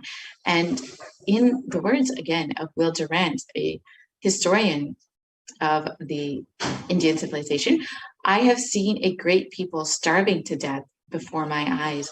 I'm convinced that this exhaustion and starvation are due not, as their beneficiaries claim, to overpopulation and superstition, but to the most sordid and criminal exploitation of one nation by another in all recorded history.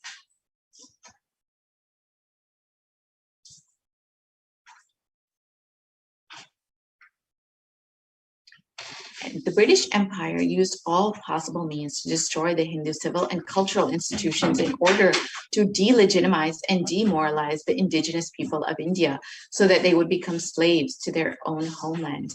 And this included discriminatory laws to instill feelings of racial inferiority, engineered famines to starve natives into submission, annexed Hindu kingdoms to undermine native rule, mistranslated Hindu scriptures to instill anti-Hindu narratives, destroyed indigenous Gurukul education system, destroyed local industries and forced importation of British goods, and banned Indians from owning or producing firearms.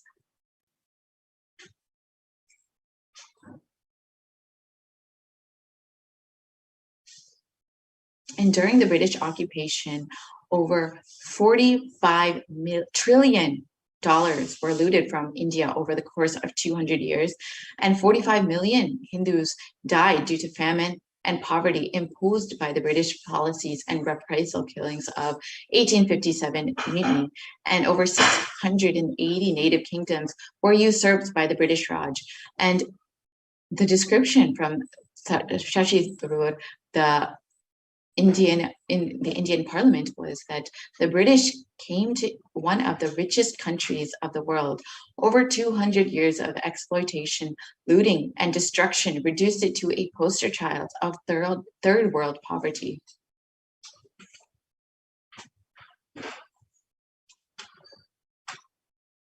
And the phase 3 was after independence from 1947 to present, which was when India became a secular country. And the description is this: brown faces with British attitudes and policies towards Hindus. And the description from Nehru, which was that what a disgusting savage people we are, politics, progress, socialism, communism, science, where are they before this black religious savagery? India can never be a Hindu republic.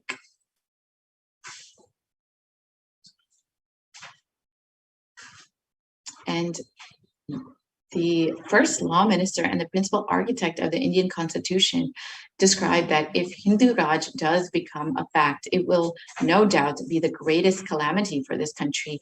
No matter what the Hindus say, Hinduism is a menace to liberty, equality, and fraternity. It is incompatible with democracy. Hindu Raj must be prevented. And these are the descriptions from the first leaders of the independent India after colonization. You can see how much of discrimination and prejudice they had against Hindus. Therefore, it was very much, despite India being a secular country, it became very much a hostile environment for Hindus. And the modern Indian legal system, academia, and media all systematically undermine, suppress, and delegitimize Hindu institutions and cultures. And India's constitution has established government control and taxation over Hindu temples, schools, and much more, while other religions are free from this interference. And Articles 27 to 30 of India's constitution discriminate against Hindus by giving special rights and benefits to non-Hindus.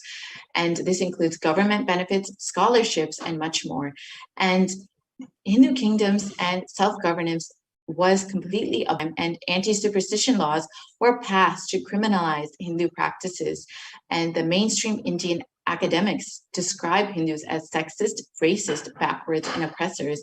And the negative media portrayals of Hindus in Bollywood and TV are very prominent in today's culture. And you can see how every aspect of society has been created to be anti-Hindu, to drive the agenda of this anti-Hindu agenda. And you can see that the media narratives were used to stereotype and demoralize Hindus. And in Bollywood and other mainstream media outlets consistently portrayed Hindu gods and gurus as cartoonish, dishonest, corrupt, sex fiends, and in a manner similar to the British imperial propaganda. And this media narrative was used to shape the human consciousness further and further the political agenda. And racist British colonial stereotypes portrayed Hindus as superstitious, backwards, dishonest, corrupt, and were perpetrated by their British brown successors in modern India, completely unabated.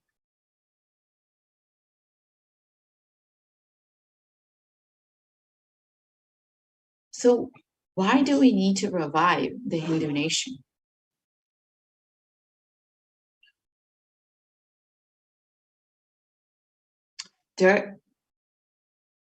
Let us look at the vision for the Hindu civilization given by the Supreme Pontiff of Hinduism himself, Jagadguru Mahasannidhanam, His Divine Holiness Bhagavan Nithyananda Paramashivam. During the time of Mahabharata, we Hindus had 56 deshas, countries, 200 states, 1,700 samsthanas, 10,000 sampradayas. In all 56, we Hindus are persecuted. Now we have lost all of the 56. The last one to fall was Nepal. I am the collective voice of all the persecuted Hindus. I will revive and rebuild a Hindu nation built on the Vedagamic principles as a refuge for all practicing and aspiring Hindus, a safe haven for all the persecuted Hindus.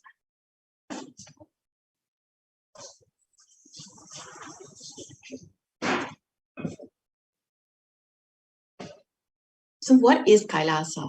This revival of Kailasa, the Hindu nation, is for reviving this whole life of enlightened civilization and all the great things that has to offer to the world, bringing legitimacy to all the offerings of Sanatana Hindu Dharma and sharing it with the whole world is the purpose of this Kailasa, the Hindu nation. So let us understand the administration of Kailasa. Kailasa is revival of the cosmic constitution. Kailasa is the model nation of how enlightened civilization should be living and administered. Politics, judiciary, education, economy, everything will be revived as Paramashiva revealed in the Vedagamic scriptures, the Sanatana Hindu Dharma scriptures.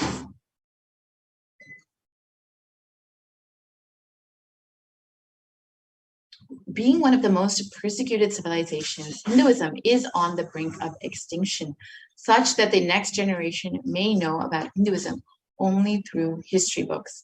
What can we do to stand up for Hindu civilization and all that it has to offer to the world?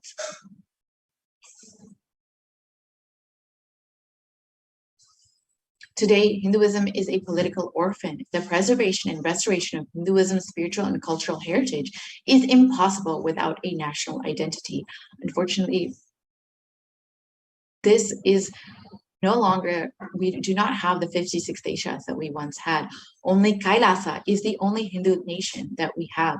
So let us reclaim our Hindu identity.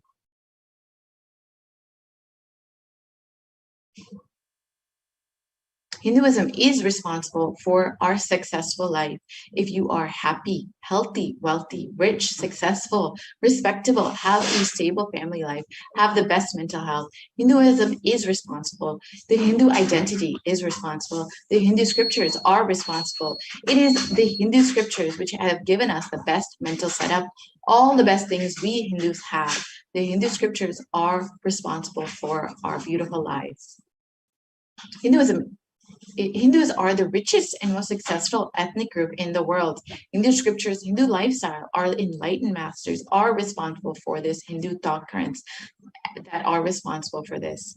And here you can see that Hindus are the most educated group in the US, according to a report published in the Hindustan Times.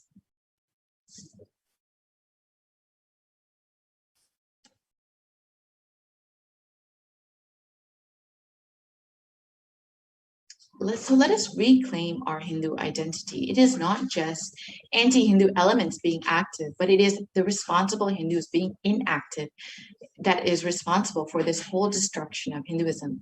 Let us now take responsibility for Hinduism and let all the Hindus all over the world reclaim our Hindu identity.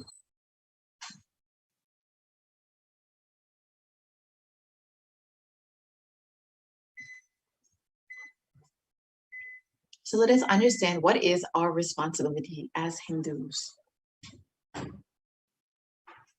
It is the responsibility of Hindus to revive the enlightened civilization again and again and give all the gifts of the enlightened civilization to humanity. The revival of the enlightened civilization, the Kailasa, the Hindu nation, is the survival need of the humanity.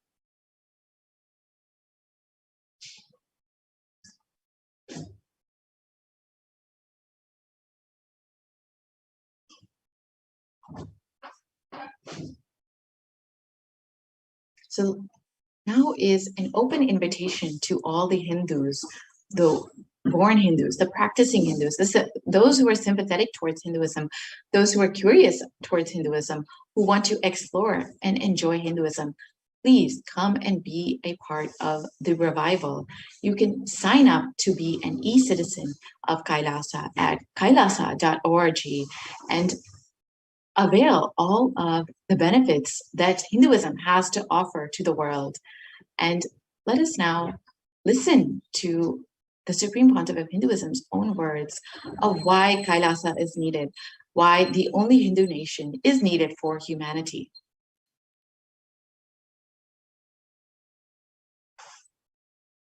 Contribution. Hinduism, Veda Agamas have great things to contribute to the world. Like the great power manifestation science, the ancient culture and arts, the ancient life truths, the ancient medical practices and medicinal knowledge, the ancient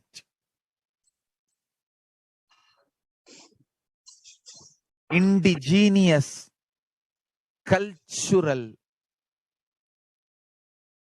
heritage and jewelry, perfume, dance, music. In every level, Hinduism has so much to contribute. Veda Agamic traditions have so much to contribute. To share all this with the world, to contribute to the world.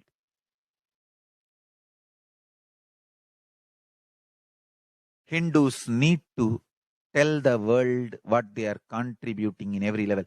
The brand of Hinduism itself is enriching and empowering and enlightening. Hinduism is all about enlightening the world. Empowering, enlightening, enriching the world. Contributing.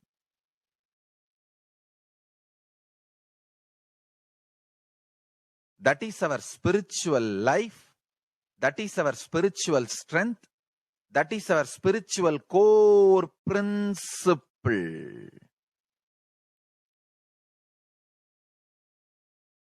O humanity,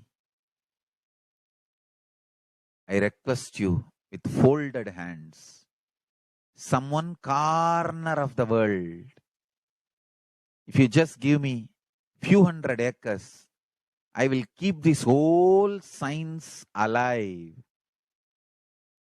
Leave it for the whole humanity freely. Fortunately, Paramashiva has given me the power to decode all this Hindu medicinal system, Hindu judiciary system, Hindu social law and order system, Hindu power manifestation system, Hindu mental sciences system, Hindu yogic sciences, the sciences of Hindu biology, Hindu physics, Hindu psychology, Hindu physiology, Hindu chemistry, all this Paramashiva has given me the power to decode. Whatever the remaining scriptures are available with the humanity, Paramashiva has blessed me, and I have collected. Not only I have collected and organized, I can decode. This whole science can be kept alive in any one corner of the world. Just few hundred acres are given for me to live peacefully and exist peacefully. I can store this whole thing alive and contribute it to humanity. Humanity can become better and better and better I can make the planet Earth so much better place to live. I am here to contribute, and I will continue to contribute.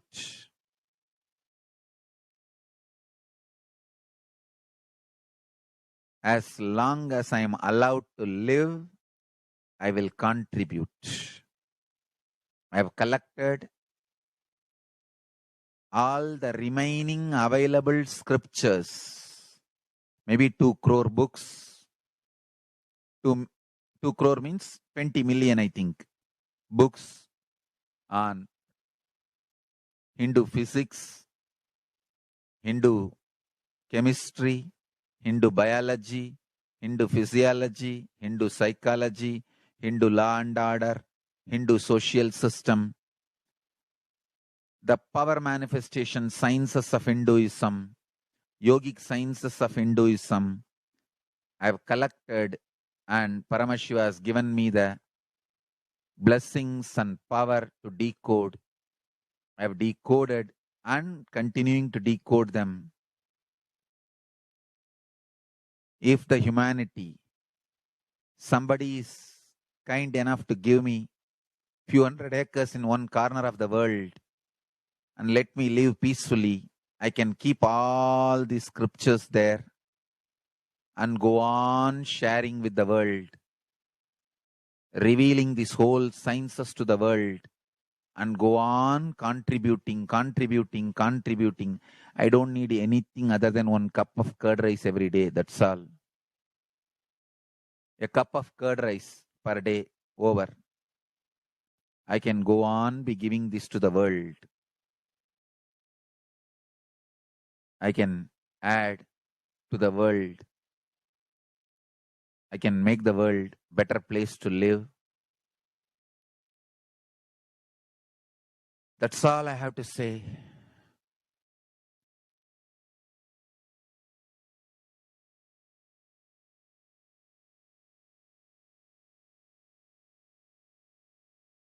Thousands of medicines are described in ancient Siddha and Ayurvedic scriptures.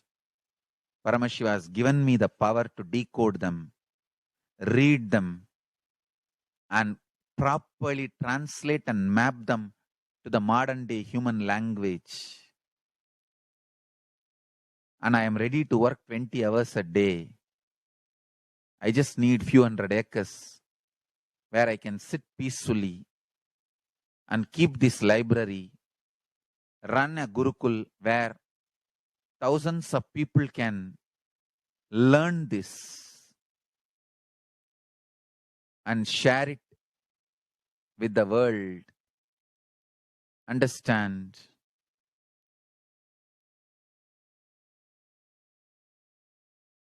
I am only interested in contributing.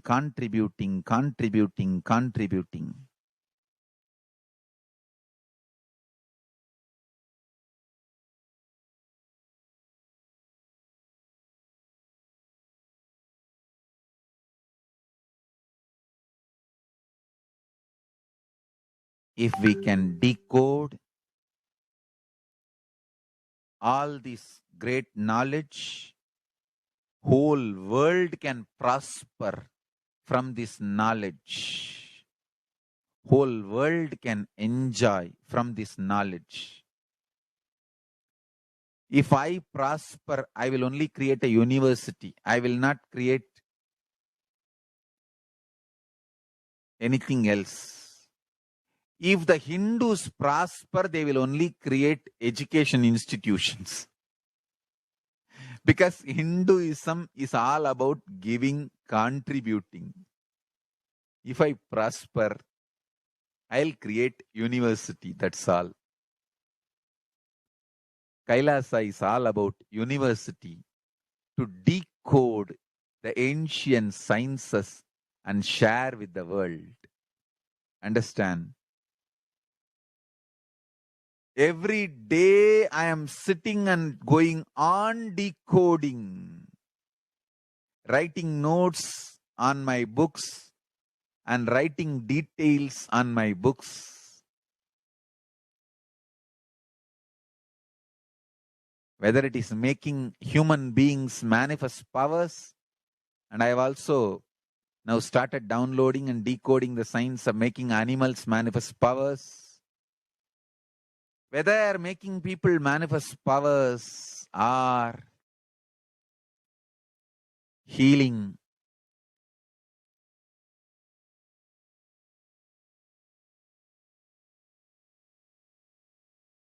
In every level, life is all about contribution, contribution, contribution.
Yes. So now that we have understood from the Supreme Pontiff of Hinduism himself what is a need for our Hindu nation and why we need Kailasa, we will now be concluding this segment and be entering into the next segment where we will understand some of the offerings that we can make to Devi Parashakti and how we can connect with Devi Parashakti through these various offerings. We will be right back after a very short break.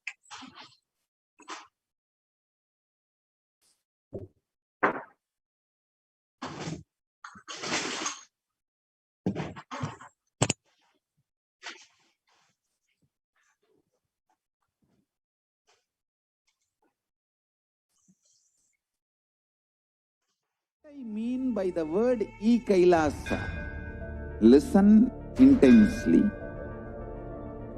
Enlightenment ecosystem, literally enlightenment itself, in your own home, wherever you are.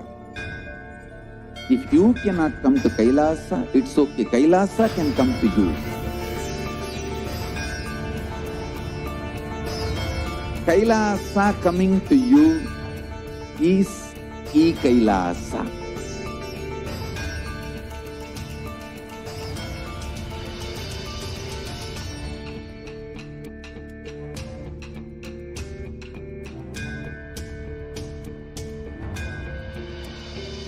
I will revive Hinduism. I am a Hindu revivalist, not by any revolution, but by evolution.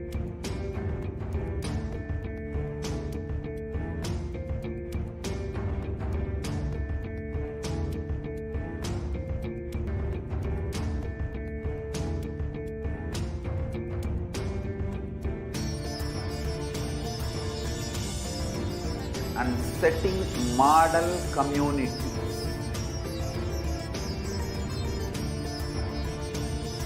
Kailasas, enlightenment ecosystems, Sarvanya Pitas all over the world.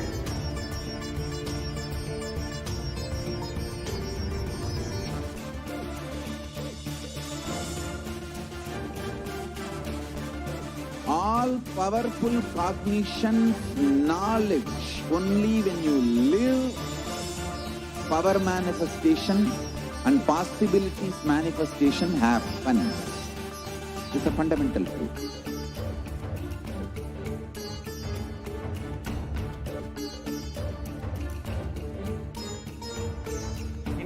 cannot live exclusively as one sampradaya. No.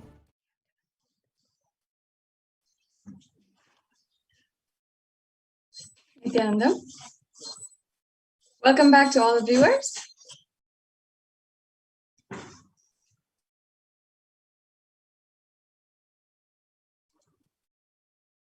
Now we'll be entering into the next segment of today's program, the offerings that each and every one of you can make that are made available from Kailasa, from the Nithyanandeshwara Paramashiva Devalaya, so that you can experience the ultimate oneness experience with Devi Parashakti. In the Hindu tradition, we often do these offerings for our birthdays, or different kinds of celebrations, our marriage anniversaries, or if a new baby is born, or if you are starting school for the first time, or if you are starting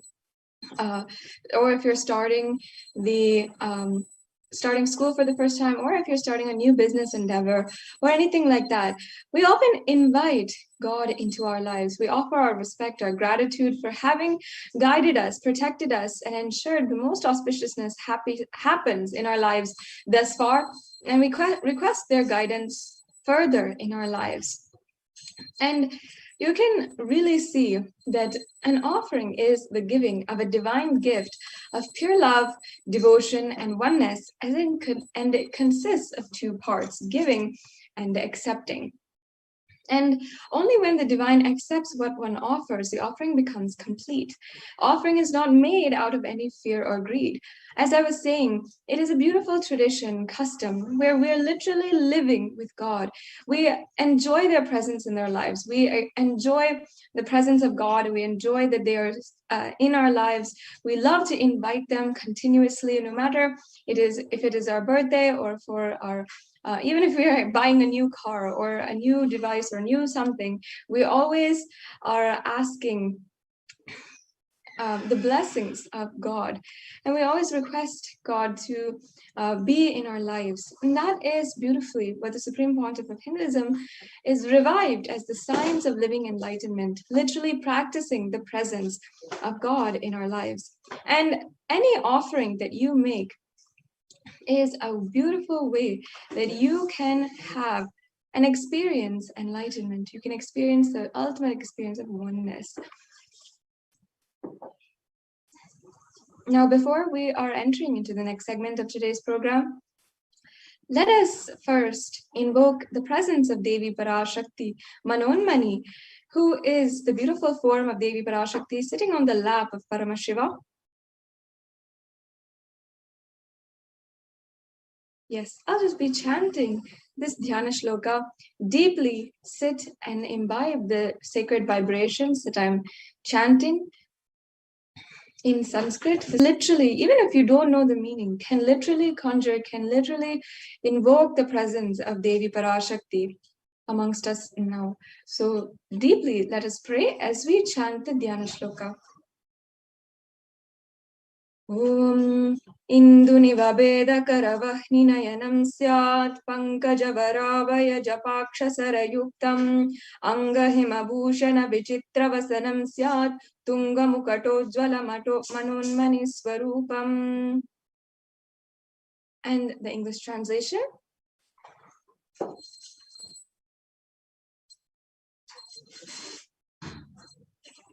The English translation continues. Moonlight face holding the Vedas on hand, fire in hands, with lotus flower gracing and blessing, and one hand with the Japamala, beautifully decorated with jeweled ornaments and wonderful clothes and shining bright crown.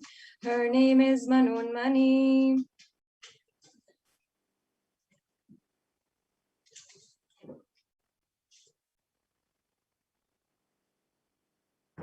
Yes, and the next Dhyana Shloka. Dhyaye Devim Trinetram Shashini Bhavadanam Vedahastam Dadanam Savye Padmam Varadama Pare Chabhayam Chakshamalam Divyera Varana Vibhar Vibhushita Tanum Brahmadi Vipujitam Devi Meva Manonmanim Pratidinam Kamatra Dhatrim Shubham.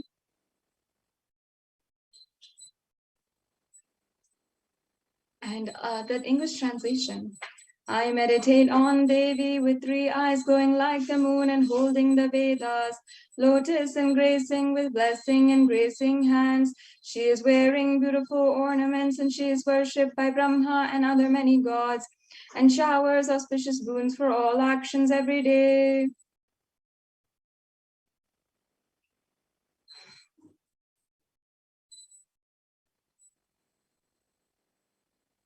Yes, we can go on.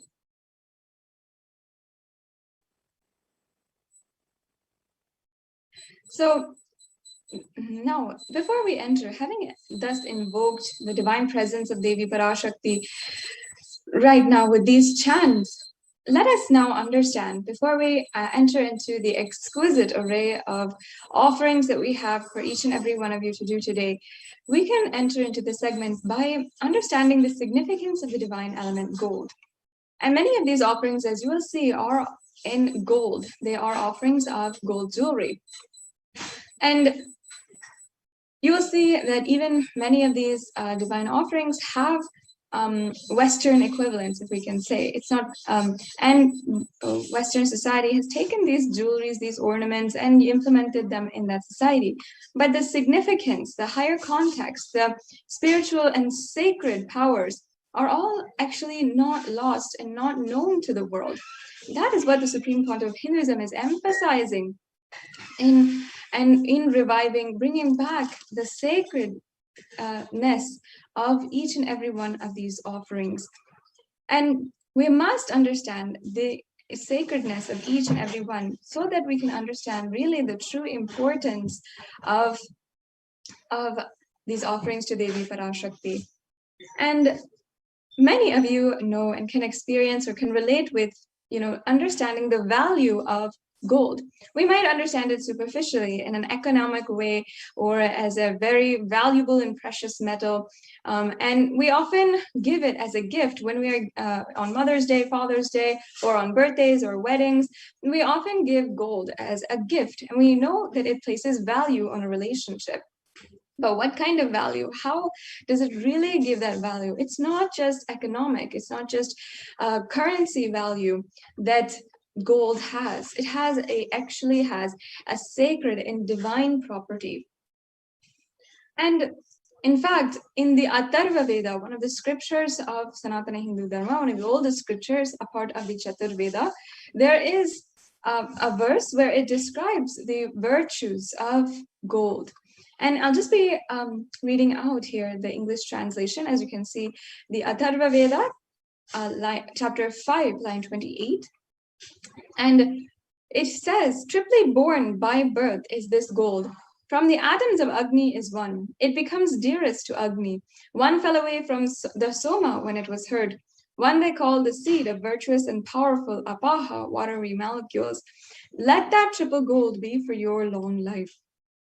And once again, here it says, the seed of virtuous and powerful Apaha and the triple gold be for your long life, meaning that it was already then associated with higher powers and virtuousness as well as immortality. And as we were saying, beyond what we usually see or what we usually understand for gold, gold is a divine element. It purifies anything that it touches. It is an element of spiritual significance and great spiritual power of healing and enlightening. And the vibration of gold has the power to infuse sattva energy and positive thought currents in anyone who wears it or even anyone who operates in its vicinity. So this, as you can see, is a significant part of gold.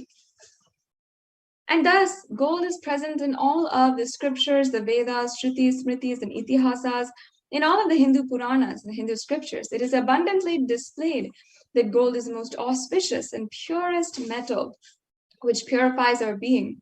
In the Hindu civilization, everything was built in gold, exchanged in gold, and ritual feasts were offered in gold bricks. When one was to be saved from life-threatening illnesses, gold was to be offered as a ritual fee. And gold was in abundance and used for weighing equivalent amounts of commodities, including cows. Kingdoms were built in huge doors of gold, and the streets would have huge columns and huge archways of gold. And even the the elephants, horses, cows, all the different animals, all the sentient beings who lived in coexistence in the society were all dressed and adorned in gold and literally worshipped as God.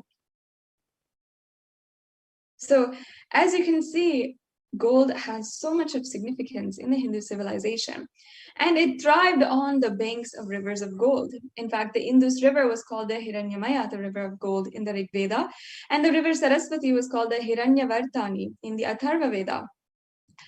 And thus, gold is a supreme element for offering gifts to ones you love and revere.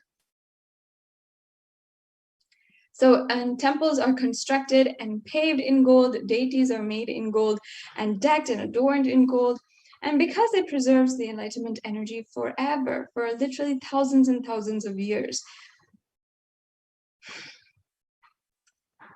So now we have established the significance of the element gold, we can enter into the array of offerings that we have today. And you'll see that we have so many different options from if you want to offer any amount, or if you want to offer a more substantial amount and offer your gratitude at the feet of Devi Parashakti, and with a more elaborate and powerful ritual as well. So here is the offering of the e-hundi. The e-hundi offering is an offering of a general donation of any amount. And all of us Hindus know that when we go to the temple, it's a part of the tradition where we'll just offer a few coins or how much ever we want on that day and offer our gratitude at the feet of Devi Parashakti or our Ishta Devata. So this is a feature now available wherever you are through this e-hundi offering. So you can offer, and you can offer how much immediately today as well.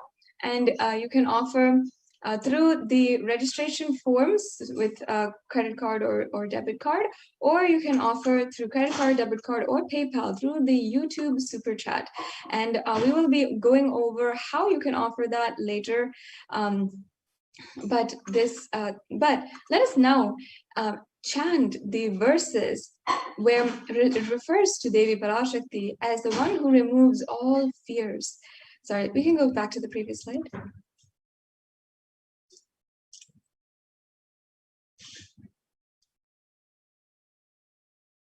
Yes, so I'll just be chanting the verse. Can we go back to the previous slide now? Yes. The previous slide, please.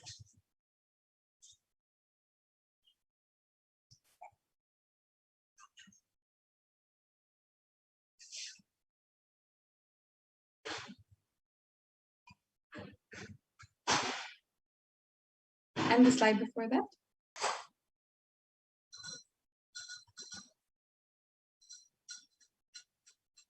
Yes. So I'll just be chanting this verse. Bhakti Priya Bhakti Ghamya Bhakti Vashya Bhayapaha Shambhavi Sharadaradhya Sharvani Sharmadayini. Devi is fond of true devotion and is realized through true devotion. She can be won over through true devotion, and she removes all fear. Yes.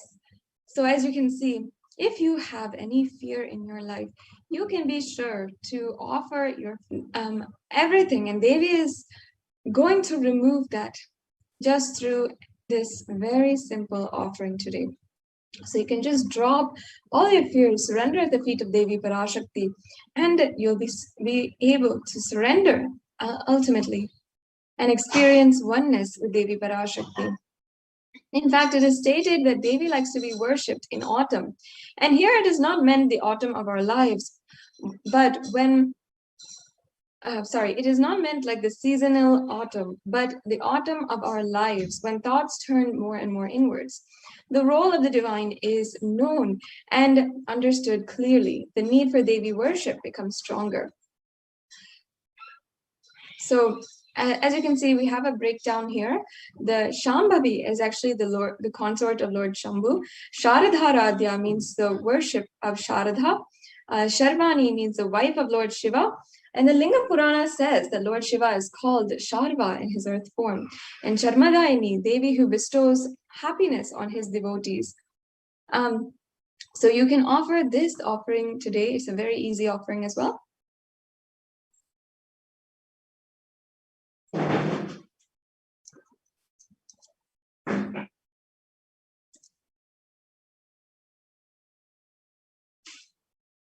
Yes.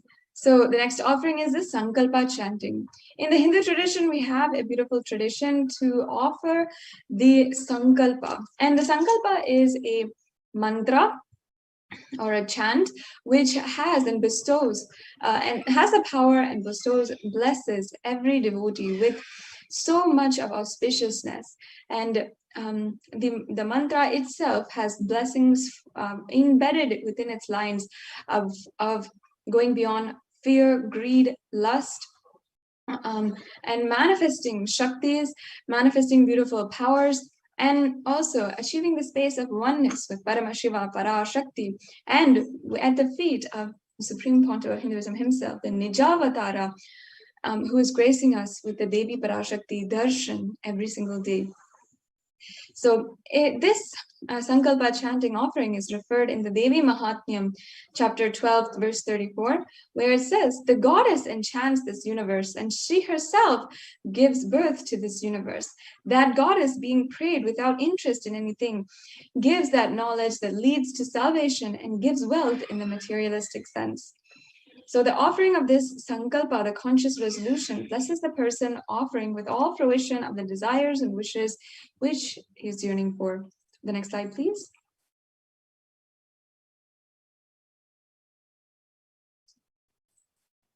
The next offering is the Swarna Kasu, the Sahasranama Swarna Kasu. In the Lalita Sahasranama, verse 734, Devi Parashakti is described as Nama Parayana Prita, she who likes the repetition of her own names, so and her various names. So this is the offering as an ode and tribute to that. We're offering the 1008 names of Devi Parashakti, and it's actually a very special offering because we are offering this Archana to the Mahameru of Devi Parashakti.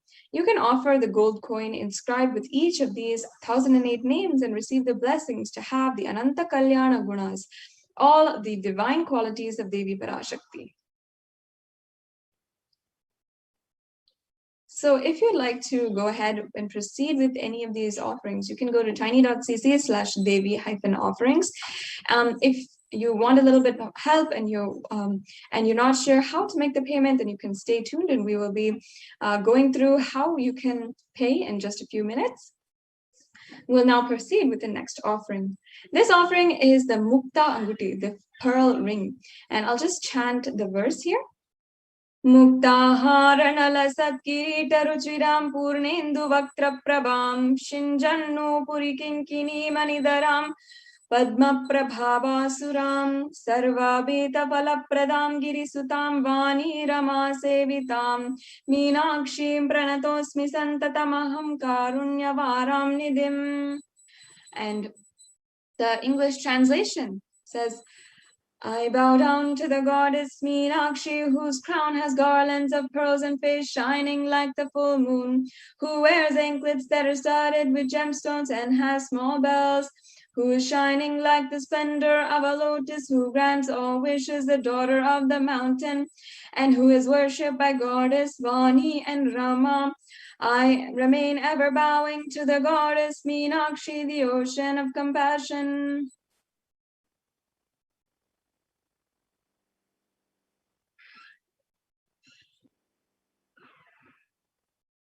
Yes, and you can offer this pearl ring to receive the blessings to be showered by the compassion and pure love in all of your business endeavors.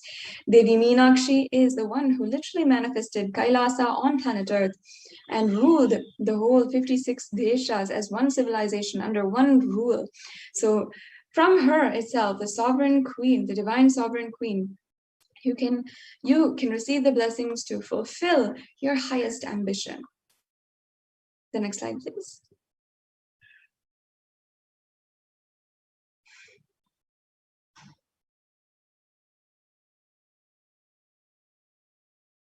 The next offering is the Swarna Padma Pushpa, the golden lotus. And in fact, in the Kamika Agama, the golden lotus has a reference, and it says here that all the kalasas should be wound around with suitable thread and covered with new cloth. They should be adorned with a lotus flower made of gold.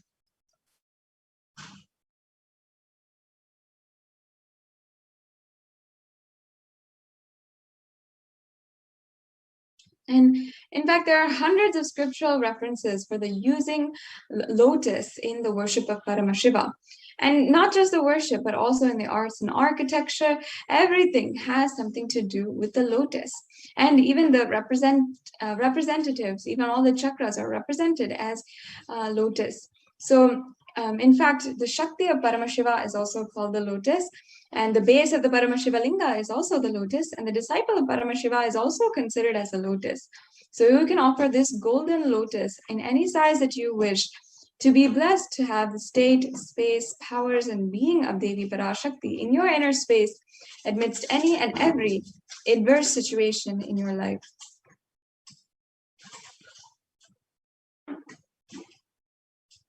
Yes, and the next offering is the Swarnameti, the golden toe ring.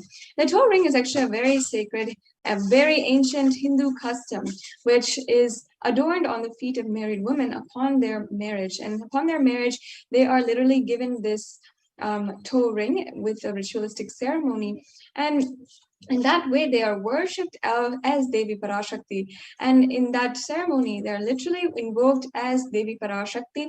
And that is why they're given this gold, they're given this ornament. So I'll just be chanting that very verse that references Devi Parashakti as the one who liberates all karmas just from her feet. So we'll say Nakhadiditi samchana namajjana tamod guna Padadvaya prabhajala parakrita saroruham. You whose brightness from toenails destroys the darkness of ignorance from the minds of your devotees who prostrate at your feet.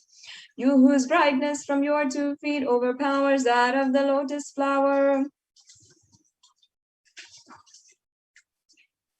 The next slide, please. The next offering is,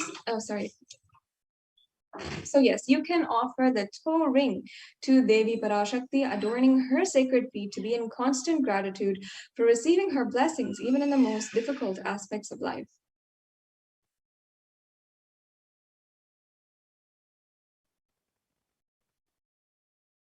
The next offering is the Swarna Mangtika, the golden hairline jewelry.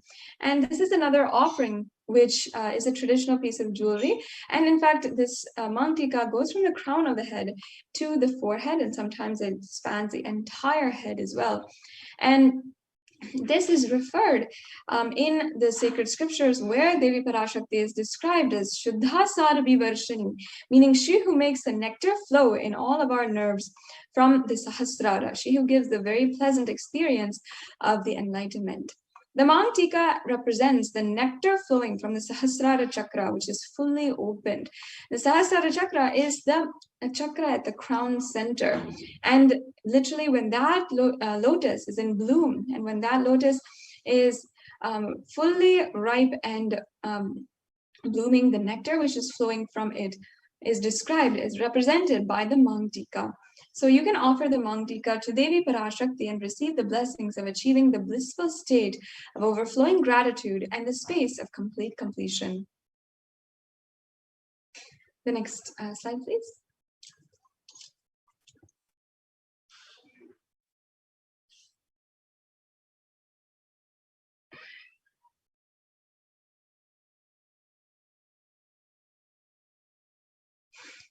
The next offering is the Pratyaksha Pada Puja. And I'll just be chanting once again this verse where it sings the praise of the very feet which can liberate us from all types of darkness.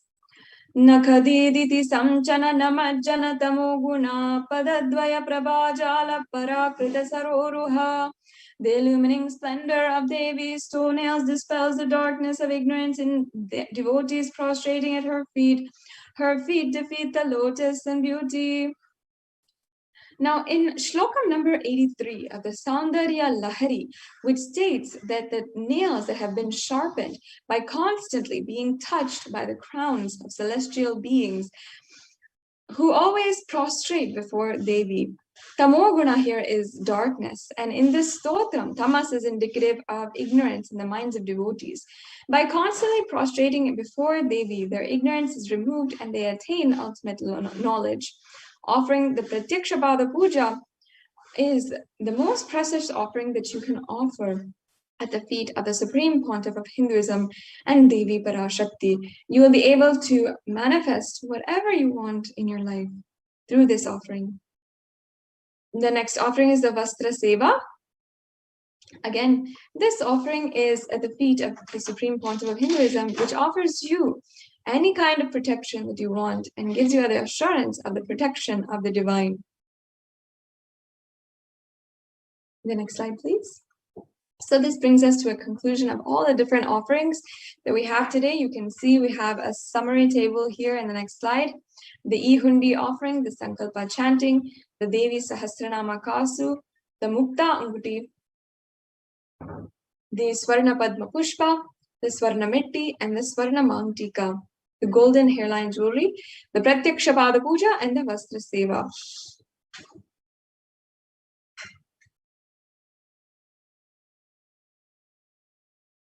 So today, you might be falling under two options here, or might be falling under two categories. One is if you are ready to offer and you're feeling inspired, you want to have this beautiful experience of oneness with Devi Parashakti and deepen your experiences with Devi Parashakti, you can go ahead and go to tiny.cc/Devi-offerings and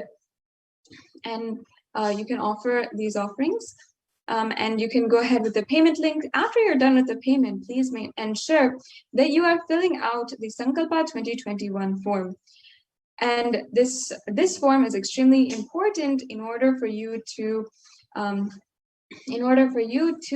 ensure that your names and the names of your people, your family members, and those who you're offering the puja on behalf of are also are chanted during the puja. And you also might be falling in the category of that you might be interested in this offering, but you need help in manifesting, or you need more details. So you can also fill out the registration form, the intention form at tiny.cc/Bhava Samadhi. Now I request if we can actually show these links, we can go to these links.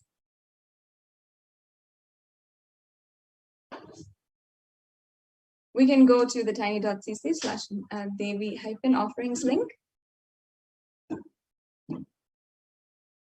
And we'll be able to just show these links. Yeah, so while we get that to you, I request each and every one of you to, once again, you can consider making these offerings. And even if you are, wanting to make a general donation or any kind of offering today, I strongly encourage you can manifest this offering today itself and do it out of your complete gratitude for Devi Parashakti.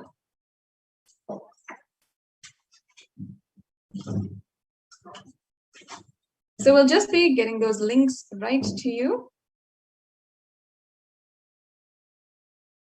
And we'll be able to show all the links, how to make the payment. It's a very easy process.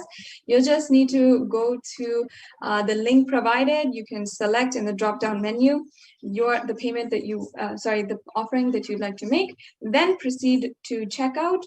Then you can add that to your cart, then to proceed to the checkout once you are reviewed all the items in your cart. Then fill out your payment details, and that's it. That's a very simple process that we have. And there's also another option where you can also donate through the YouTube Super Chat.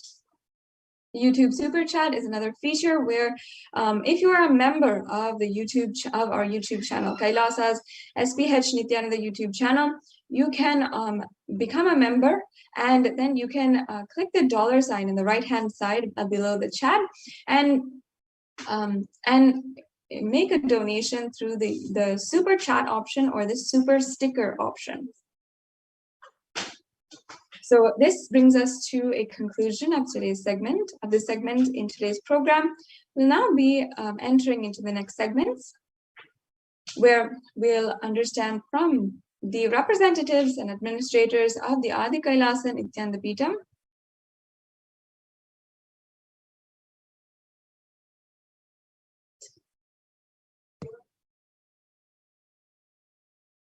and we'll be right back with you after a quick break. What I mean by the word e-Kailasa, listen intensely.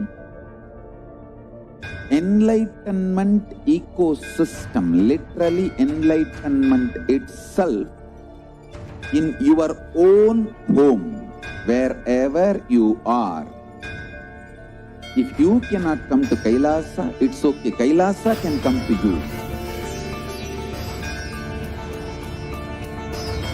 Kailasa coming to you is e-Kailasa.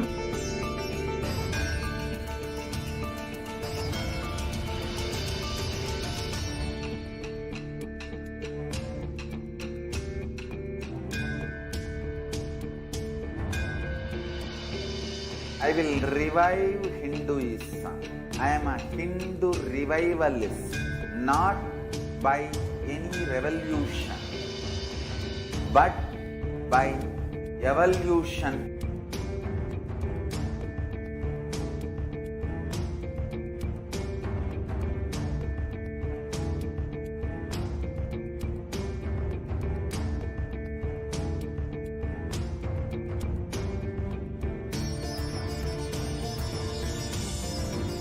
And setting model communities.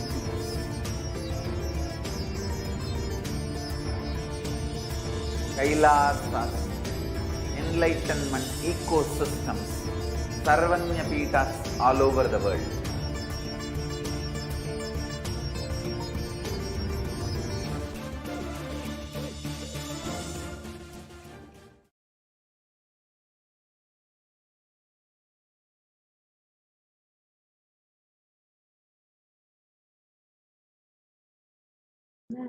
Nithyananda, with the Supreme Pontiff of Hinduism, Jagat Guru Mahasannidhanam, His Divine Holiness Bhagwan Nithyananda Paramashivam blessings. Let's start our next segment. Welcome back. Kailasa's Department of Enlightened Civilization presents that Kailasa's multi-layered quarantine opportunity for India during the COVID-19 as a practical solution resulting in health, joy, and bliss. So let's understand more details. So now let's watch what Devi Parashakti revealed, that Krimi Bhojanam. Devi revealed clearly about this pandemic, how it is going to affect the world. நீ சொல்லும் நபர்கள் போடும் சண்டை சச்சரவெல்லாம் எரியும் பெருநெருப்பில் இருக்கும் இரண்டு எலிகள் போடும் சண்டை போன்றது. யார் சரி யார் தவறென்பது இப்பொழுது முக்கியம் அல்ல. உயிர் காத்துக் கொள்ளுங்கள், எல்லோரும் நன்றாய் புரிந்து கொள்ளுங்கள். நன்மையைச் சொல்லுகின்றேன், உண்மையைச் சொல்லுகின்றேன். இந்திய நாட்டில் இருக்கும் மக்கள் எல்லோரும் கேளுங்கள். கருட புராணத்தில் வியாசன் சுமி போஜனம் என்னும் நரகம் திறந்து நேரடியாய் இந்தியா மீது இடிபோல் விழுகின்றது. ஆதி கைலாசத்திற்கு ஓடிச் சென்று வருமுன் காத்துக்கொள்வது மட்டுமே ஒரே வழி. கொரோனா பெருந்தொற்று கொள்ளை நோய் கிருமி போஜனம் எனும் நரகத்தை பூமிக்கு கொண்டு வந்து விட்டது. அகோர தாண்டவத்தின் ஆட்டம் யாராலும் அடக்க முடியாத அளவிற்கு ஆரம்பித்து விட்டது. புதிதாய் உருக்கொண்டிருக்கும் இந்த நுண்ணுயிரி மயில்கள் கடந்தும் காற்றினில் உயிரோடு இருந்து மற்ற உயிர்களையும் அழித்து உடல்களைத் தின்னும் பெரும் வலிவு கொண்ட பேரசுரர்களாய் வலம் வரத் துவங்கி விடுகின்றது. நன்றாய் புரிந்து கொள்ளுங்கள். வருமுன் காத்துக் கொள்ளுங்கள், அது ஒன்றே வழி. அதற்காகவே ஆதி கைலாசத்தை திறந்து வைத்திருக்கின்றேன். உயிர் காத்துக் கொள்ள வேண்டி விரும்பும் எல்லோரும் ஓடுங்கள் ஆதி கைலாசத்திற்கு. இந்தியாவில்தான் இந்த நரகம் திறந்து உலகெங்கும் பரவப் போகின்றது. கிருமி போஜன நரகம் பூமிக்கு வந்துவிட்டது. மனிதர்கள் செய்த மகா கொடுமைகளினால். அன்னை முன்னின்று என் அடியவரை காப்பேன் சொல்வதை கேட்டு உயிர் காத்துக் கொள்ள விரும்புவோர் வருமுன் காப்பது ஒன்றே வழி என்று தெரிந்து செல்லுங்கள் ஆதி கையிலைக்கு. ஓம் ஓம் ஓம்.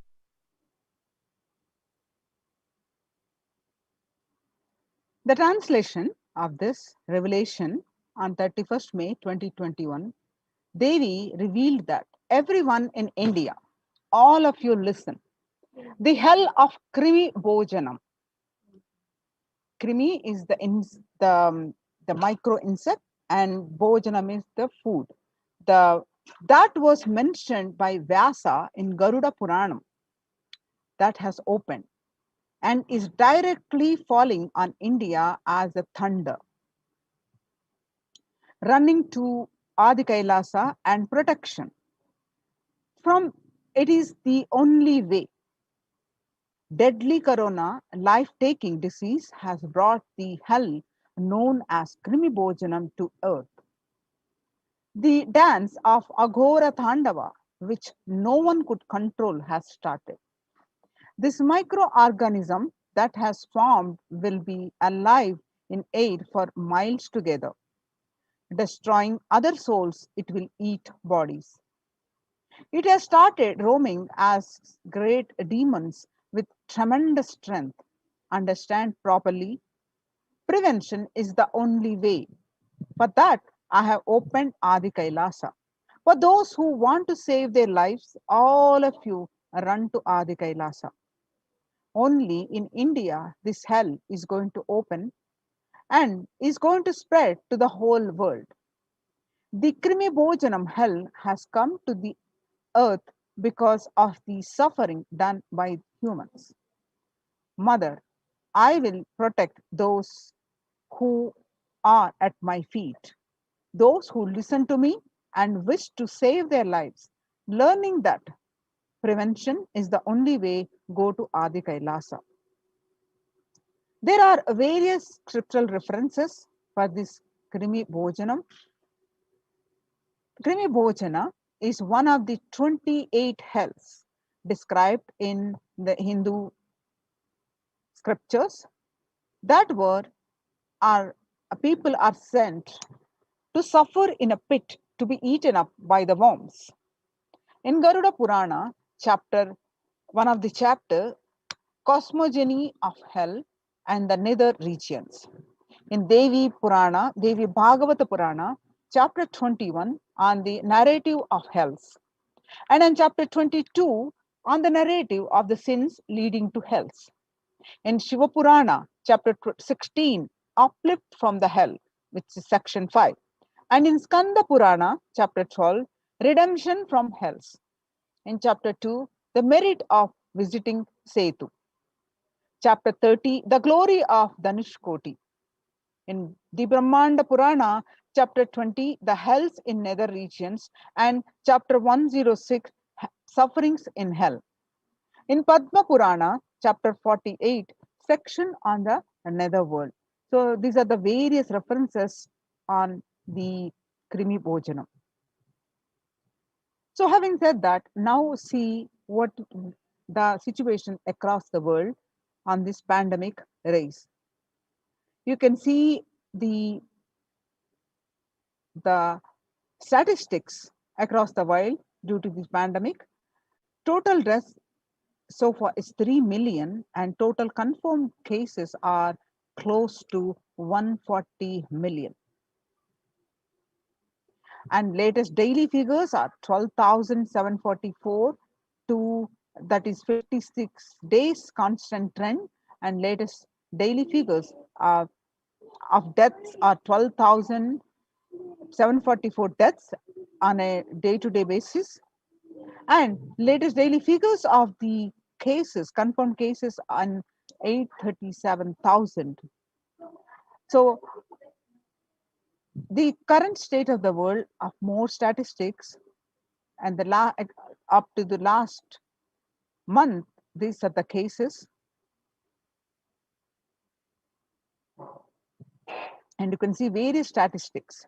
So the world's most infectious disease now airborne. A quiet revolution has permeated global health circles. Authorities have come to accept what many researchers have argued for over a year. The coronavirus can spread through the air. That new acceptance by the World Health Organization and the US Centers for Disease Control and Prevention comes with concrete implications. Scientists are calling for ventilation systems to be overhauled like public water supplies were in the 1800s after fetid pipes were found to harbor cholera. The cleaner indoor air won't just fight the pandemic. It will minimize the risk of catching flu and other respiratory infections that cost the US more than 50 billion a year. Researchers said in a study in the Journal Science on Friday, avoiding these germs and their associated sickness and the productivity losses would therefore offset the cost of upgrading ventilation and filtration in buildings. The world's most infected disease, now airborne, and the published by Mint. And he was right. The virus, which is SARS CoV2 virus, can travel on very small particles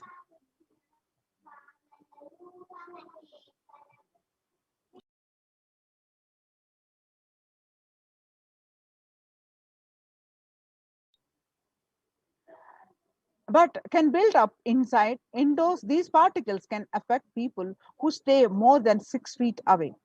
And the hodgepodge of mass Americans have adopted may provide some COVID protection, but they do not render an unsafe situation safe. Through scientists have been discussing airborne transmission for months. It was only last week that the WHO, the World Health Organization, and CDE made this official. With the vaccine rollout still in its early days across the world, those officials should follow this belated admission with guidance that unvaccinated people can use to minimize their risk.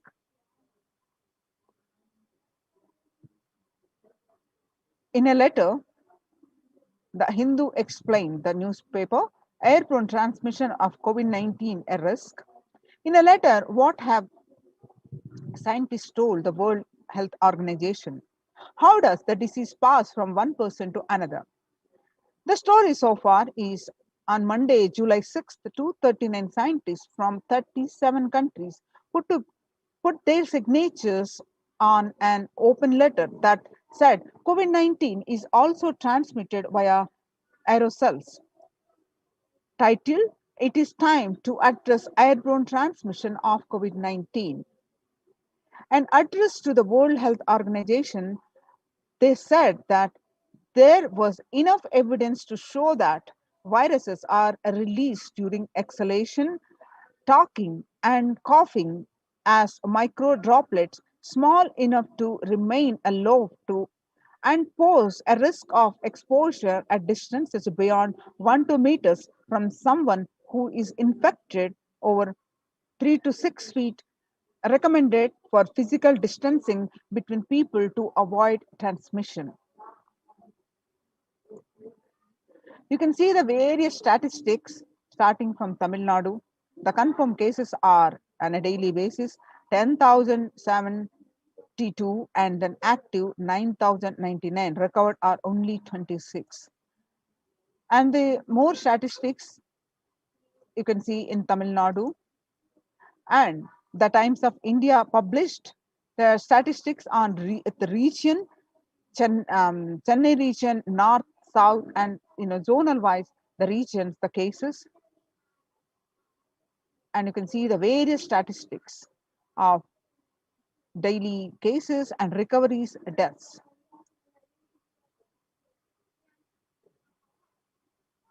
And in Maharashtra, the cases, confirmed cases are in lakhs, active are also in lakhs, and you can see the various statistics as of today. Current state of statistics in Maharashtra,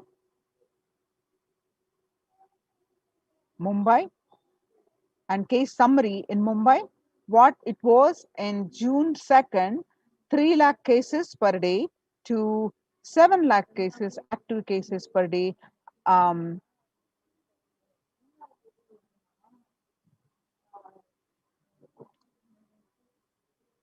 And across the states, Karnataka, Maharashtra, Tamil Nadu, and some of the statistics you can see district-wise cases, Karnataka, Bangalore, the cases, and Maharashtra, Pune, the cases, Maharashtra, Mumbai, the cases, the Tamil Nadu, Chennai, and Maharashtra, Nagpur, and Nasik. You can see the various statistics and the deaths. The home quarantine is not possible in India, a statement made by the Indian government. The home quarantine is the prime reason for large number of deaths in Assam. The Himanta Biswa Sharma said, Assam Chief Minister Himanta Biswa Sharma said that the home quarantine is one prime reason for the large number of deaths during the second wave of COVID-19 in Assam. The Assam on Monday witnessed 92 deaths, which were the highest single day deaths in the state. Sharma said that we have seen more death cases are happening from home isolation as several people do not keep oximeters and some do not read the counts in the meter properly.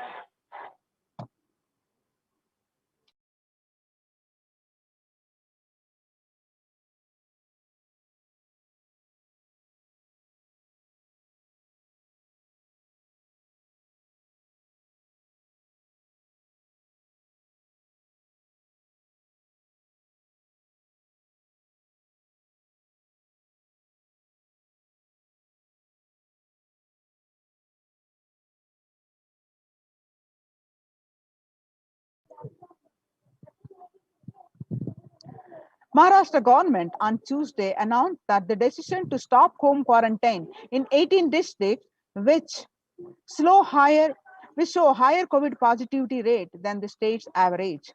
The state's public health minister Rajesh Tope said that the decision taken to ensure better healthcare facilities to patients in districts which are showing a higher positivity rate.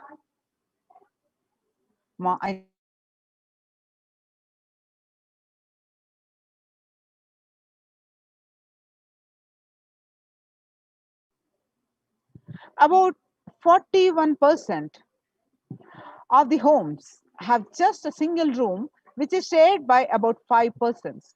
About 41% of the households in India have just one room or don't have an exclusive living room, and about 5 people share such accommodations. About 32% of households have 2 rooms, and adding to the O's is the fact that only 47% households have access to the water within the premises and 42% don't have a bathing facility within the premises.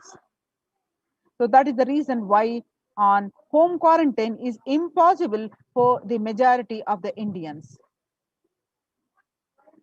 The self-isolation for COVID-19 is impossible for 40% of the Indian families.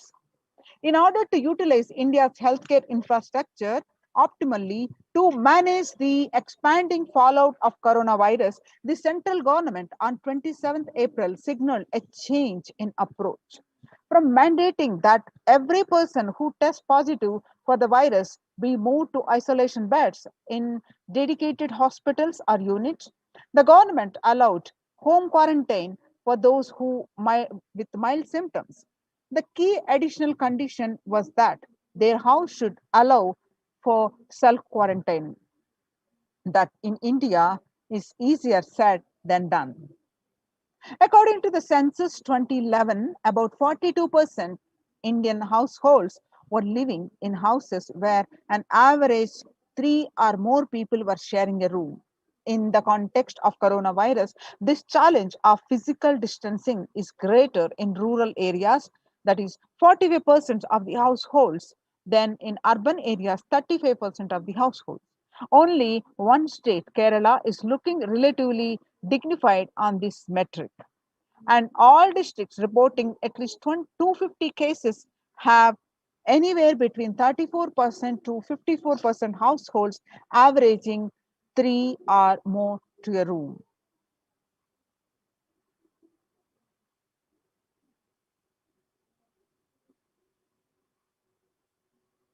You can see a picture. A woman weeps after her husband, who is not in the picture, was tested positive for the coronavirus disease and was taken to a quarantine facility during an extended nationwide lockdown to show the spreading of the coronavirus disease at a slum area in Ahmedabad, India, on May 5th, 2020. Two of the every five Indian households live in houses where the average three to a room, and the stress of proximity is more in rural areas. Where is the space for home quarantine in cities? In New Delhi, Health Ministry last week said most cases of coronavirus had been asymptomatic or mildly symptomatic and had advised home isolation for such people.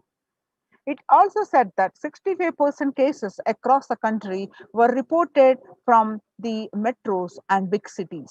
However, census data suggests and experts also agree that the following the ministry's guidelines on home quarantine is near impossible, particularly in urban households. The guidelines on home quarantine say the person showing COVID-19 symptoms has to remain isolated in a well ventilated room, preferably with an attached toilet. If another family member needs to stay in the same room, it is advisable to maintain a distance of at least 1 meter between the two, it stated. When the first world countries closed their borders during a massive global emergency, Kailasa has opened its doors to all without exception. The Supreme Pontiff of Hinduism reveals that at least 6 months back, I become aware that the multi-layer quarantine is needed to protect people. If you are in India and you want to protect your immediate family or extended family, anyone who will listen to you, get them immediately to our campuses. Our campuses, many are India, Adi Kailasa in Bidadi, Bangalore, Salem Adinam, Tamil Nadu, Tiruvannamalai Adinam in Tamil Nadu, Rajapalam Adinam in Tamil Nadu, Puduvai Adinam in Tamil Nadu, Pattanam Adinam in Tamil Nadu, Srirangapadi Adinam in Tamil Nadu, Sripuram Adinam in Hyderabad, Madurai Adinam in Tamil Nadu, Avattipalam Erode, Tamil Nadu, Husur Adinam in Tamil Nadu, Baroda Adinam in Gujarat. Kailasa rushes to help as India finds itself on the verge of COVID-19 third wave. Multiple free COVID care centers opened across India. Various social services offered during the pandemic in Nithyananda ashrams across India. The spiritual services offered during the pandemic in Nithyananda ashrams across India, the cosmic revelations on the global pandemic. The free social services offered during the pandemic in Nithyananda ashrams across India, which includes medical care, which consists of allopathy, Ayurvedic, and Siddha medicine, and a free the fire safety equipment maintenance, infrastructure to accommodate thousands, the accommodation for multi-layered quarantine, emergency ambulances, ICU on wheels, personal protective medical equipment, and groceries collected for Annadan and organic farming. Join now in one of the COVID care protection centers. Register now through the link below, https://kailasa.org/Kailasa care. Now let us see some of the glimpses from Kailasa's the Department of Health on COVID protection for Adi Kailasa Sarvajna Peetham. Immunity boosters and COVID care. The supplements procurement on allopathic immune boosters are zinconia, vitamin D, and vitamin C. And the immunity boosters and COVID care through Ayurvedic medicine. The immunity boosters are being provided to protect all the residents of Adi Kailasa Sarvajna Peetham. The immunity boosters and COVID care streaming once a day with tulsi, eucalyptus, nochi, and turmeric leaves. All these herbal leaves are taken from the healing trees here in Adi Kailasa. Twice a week, consumption of Kabasura Kundinir, a mixture of pepper, ginger, and clove, and other ingredients extensively aimed for boosting the lungs, improving the respiratory system, and treating infections conditions such as cough, cold, and fever.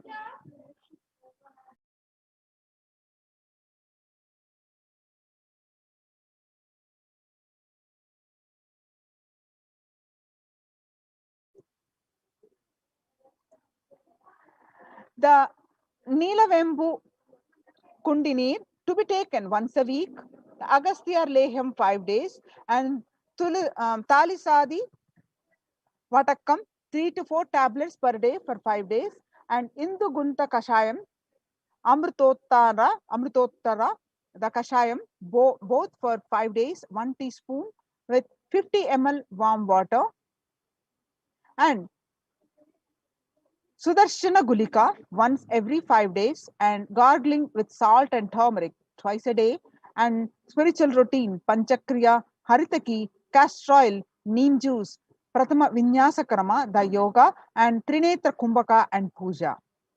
The basic sanitization and safety practices include disposal of soil pads and infected material and non-biodegradables done through incineration.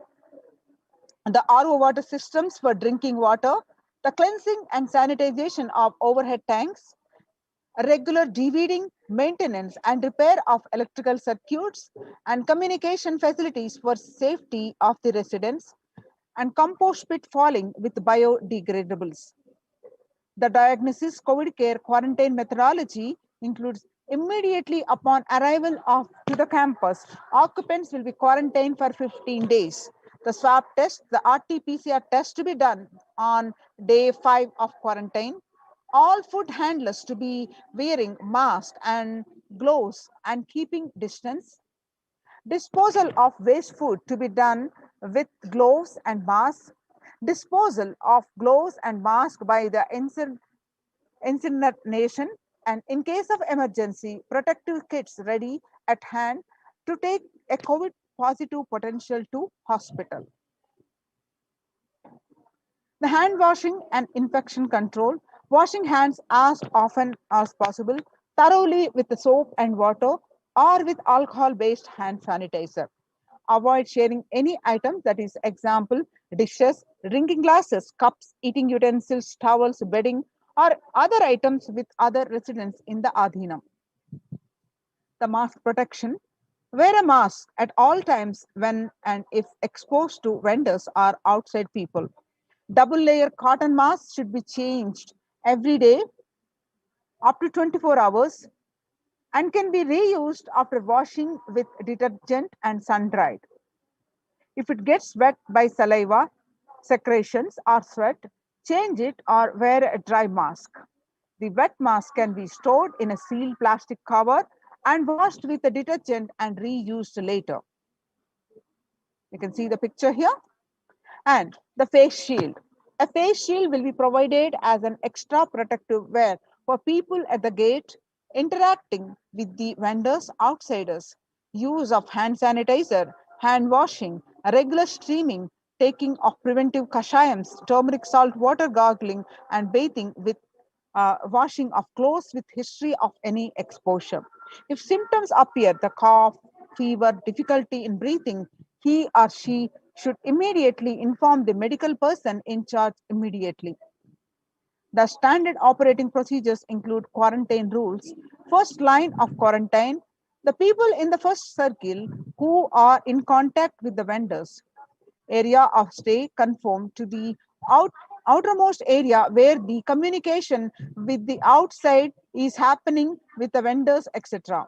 Stay in a well ventilated single room, preferably with an attached separate toilet.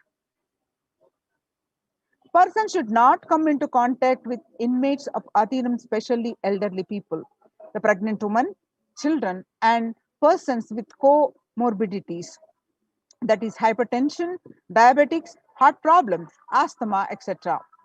Restrict his or her movement within the area or room, first line of quarantine.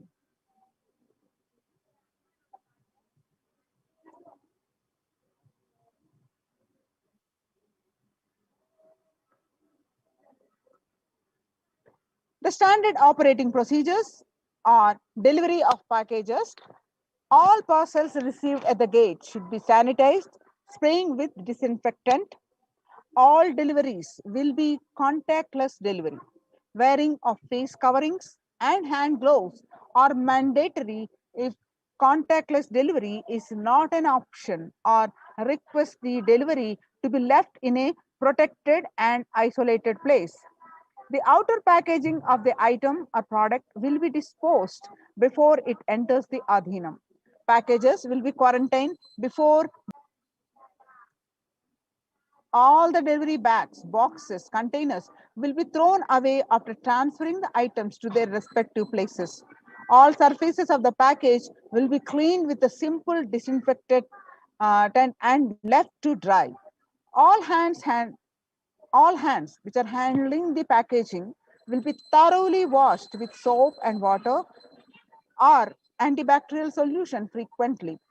All mail and packaged products which are non-perishable will be left outside for 24 hours before using them. Disinfection, that sodium hypochlorite, the bleach or chloride, will be used 1 teaspoon of bleaching powder in 3 cups. Alcohol at 70 to 90% will also be used for surface disinfection.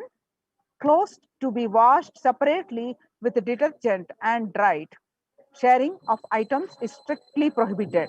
This prevents the spread of the virus. The warning signs: if the fever continues for more than 5 days, fever returns to the second week after having been there for a day or two, fever more than 101 Fahrenheit after day 4, and resting heart rate over 110 when there is no activity happening, breathlessness, tightness in the chest. Oxygen saturation less than 94% on pulse oximeter. Our 6-minute walk test record the saturation rate before and after walking briskly for 6 minutes. If the saturation falls by more than 3%, it is not favorable, and less than 94% is not good too. Relentless cough, continuous coughing. You can see the pictures of in-campus ambulances. The ambulances pictures you can see. The second line quarantine. The prevention is the best medicine.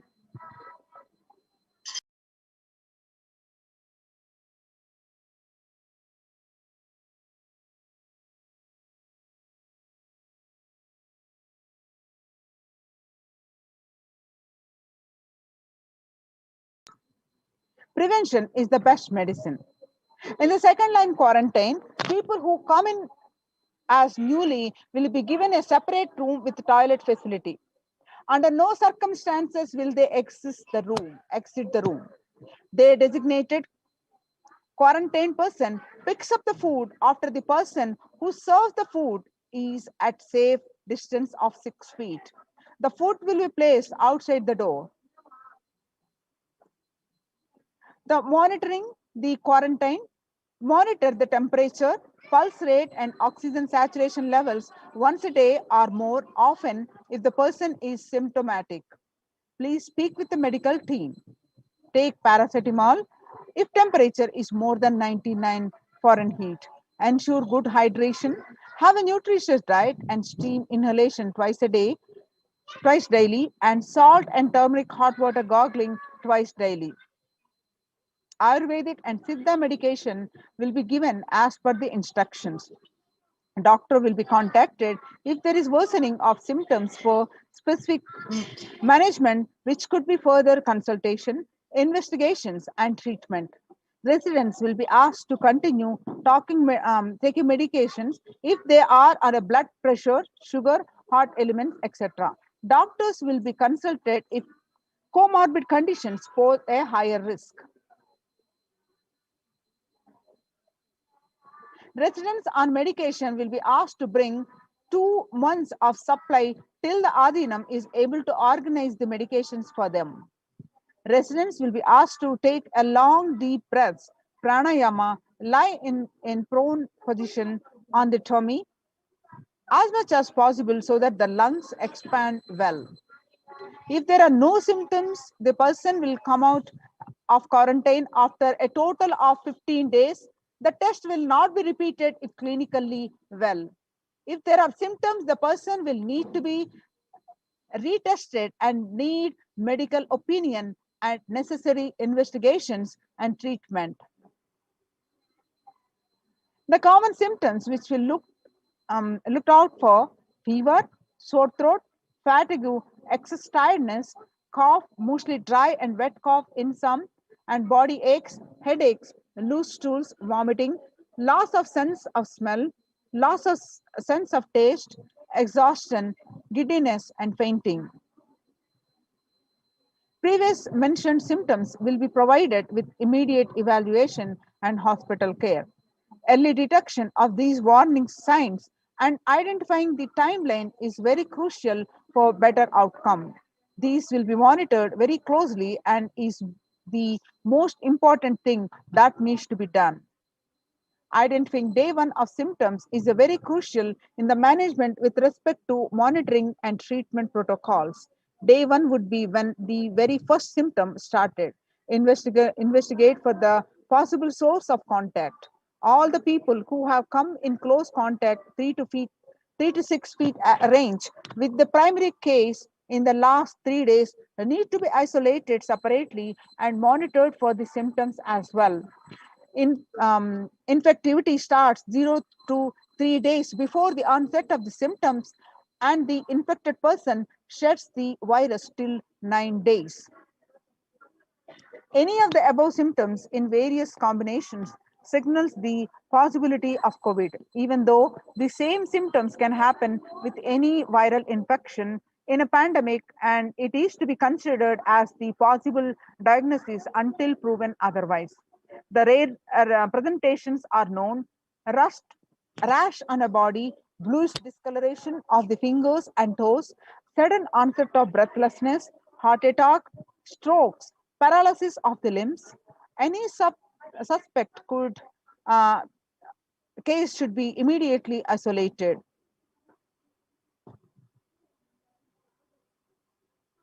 Now, the second line of quarantine includes no visitors to be allowed in the vicinity of the quarantined person. In case the person being quarantined becomes symptomatic, all the close contacts taking care will be quarantined for 15 days and followed up for an additional 15 days or till the report of such a case turns out negative on lab testing. The environmental sanitization includes clean and disinfectant frequently touched surfaces in the quarantine person's room, that is bed frames, tables, etc., daily with the bleach solution. Clean and disinfectant toilet surfaces daily with regular household bleach solution, um, and with the disinfectants, and clean the clothes and other linen used by the person separately using common household detergent and dry. The Adhinavasis coming into the Adhinam. These are the mandatory requirements. The Adhinavasis coming into the Adhinam must make the following medical tests. Results to be sent to the doctors here, Dr. Ma Santan Lakshmi, Dr. Ma Atmanindanamma, and RN Ma Chandravidya. And the email ID is the ma.santanlakshmi at nithyanandauniversity.org. The medical tests, mandatory requirements which are to be done before coming are complete blood count with peripheral smear, blood group type, fasting and post prandial blood sugar, renal function test, blood urea and serum creatinine, and VDRL test and HBsAg test, HIV test, thyroid function test, serum T3 and T4 TSH test, ECG test, liver function test, lipid profile test,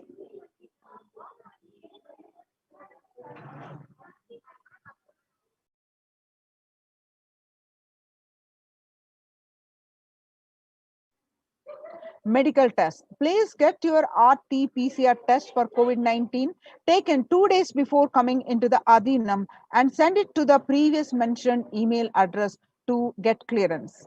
The medical team will communicate to the admin of the respective Adhinam with regards to the medical status and approval status. Once communicated, the person should come into the Adhinam within 24 to 48 hours of the test. If there are any pre-existing medical issues like hypertension, diabetics, or any other chronic diseases and comorbid situation, please bring in the recent reports and the prescription from the attending doctor. A medical form will be need to be filled in by all the new occupants. A legal disclaimer will also be required to be signed. The quarantine rules includes all the people in quarantine will be monitored for temperature rise, oxygen status, and other symptoms during the period of quarantine. Anyone with symptoms should be reported immediately. The designated quarantine person will be responsible to monitor the pulse oximeter and temperature daily. The equipment should be sanitized after every use, and knowledge for the same will be given by the medical team. The report of these recordings will be reviewed by the medical team daily. During the quarantine period, certain Ayurvedic and Siddha preparations, steaming, saline, and turmeric water gargle, and other immune boosters will be given by the caregivers, which has to be followed strictly. After 15 days, they can be out of quarantine. Please follow the basic guidelines of living in the Adhinam, some of which are listed below. Smoking, drinking, drugs, substance abuse is strictly prohibited. Consumption of non-vegetarian food is strictly prohibited. Illicit sex is strictly prohibited. Please follow the basic etiquette like traditional Indian clothing, personal and environmental cleanliness, and hygiene. The following measures below will help prevent in the spread of the infections in the Adhinam, such as cold, flu, and Navasis. Make sure the workplaces are clean and hygienic. Surfaces such as desks and tables and objects that are telephones, keyboards need to be wiped with disinfectant regularly to promote regular, thorough hand washing by Adhinavasis. Please keep sanitizing hand rub dispensers in prominent places around the workplace. Make sure these dispensers are regularly refilled. Daily posters promoting the hand washing. Display the posters promoting the hand washing skill, the virus washing kills the virus on your hands and prevents the spread of infection. Promote good respiratory hygiene in the workplace. Display posters promoting the respiratory hygiene. Good respiratory hygiene prevents the spread of infection. Anyone with even a mild cough or low grade fever, that is 37.3 Celsius or more, needs to be monitored by health personnel with isolation even if symptoms are mild. They should wear ordinary surgical face masks rather than N95 face masks in their quarantine room. Medications such as paracetamol and ibuprofen or aspirin may mask symptoms of infection. Ensure the pre-order sufficient supplies and materials, including masks, tissues, and hand sanitizers for all the people. The travel in case of emergency, the travel precautions, travel outside the Adhinam must be discussed with the medical department. No one is leave the premises without approval. Plan of action: when someone is infected with COVID-19, the plan should cover putting the ill person in an area where they are isolated from others. Local health authorities will be notified. The medical team have a working relationship with a good hospital for any medical emergency. Please note down emergency contact numbers of the hospitals where you may have to shift people to. All the medical team members and the admins will have it with them for immediate reference. You can see the pictures of oxygen concentrator in case of emergencies. Join now in these COVID care centers, protection centers. Register now through the link below, https https://kailasa.org/kailasa care. The spelling I'll read out: https://kailasa.org, kailasa.org/kailasa care, KAILASAKE, Kailasa care. So now we will move on to the next segment after a short break.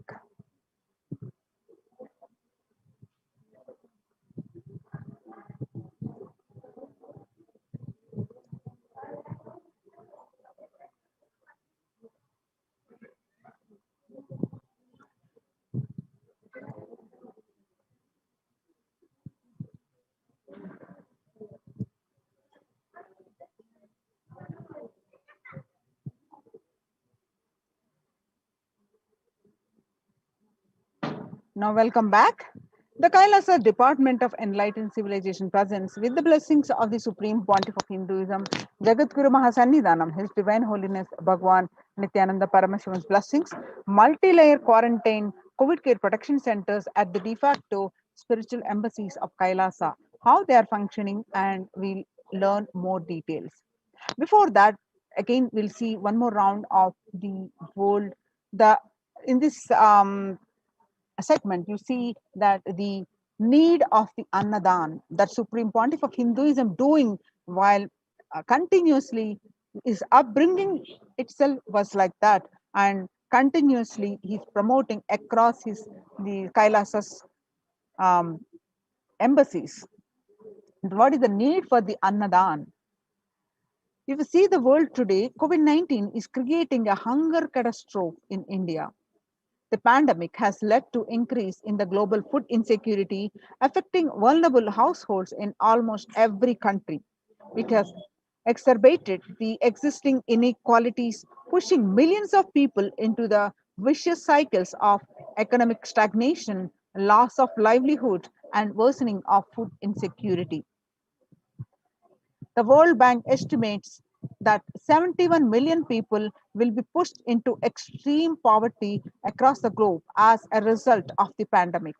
The World Food Programme estimates that an additional 130 million people could fall into the category of food insecure, over and above the 820 million who were classified as such by the 2019 State of Food Insecurity in the World report.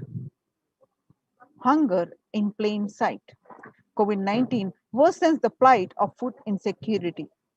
More than 50 million people have experienced the food insecurity during the pandemic, up to 35 million in 2019, according to the Feeding America nonprofit, the nation's largest domestic hunger relief organization. The child malnutrition and the hunger skyrocket in Haiti as COVID-19 infection spike. At least 86,000 children are at risk of developing the severe to acute child malnutrition this year in Haiti. According to sources connected to the United Nations Children's Fund, the number of children projected to suffer from starvation this year has doubled as the impoverished nation continues to grapple with extraordinary political and social crisis exacerbated by the pandemic.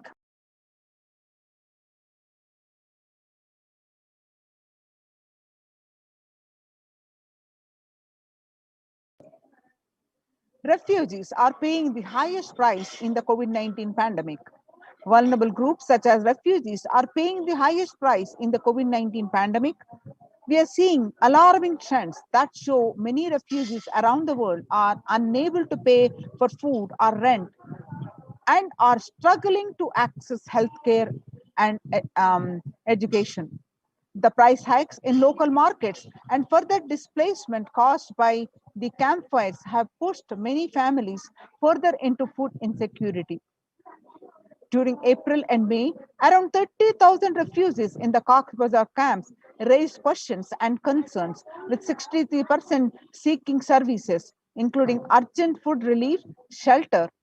Just one third, that is 37%, requested health and medical care.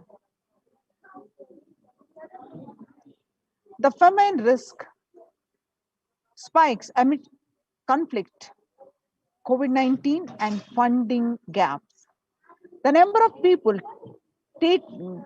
on the brink of famine has risen from 34 million projected at the beginning of the year to 41 million projected as of June.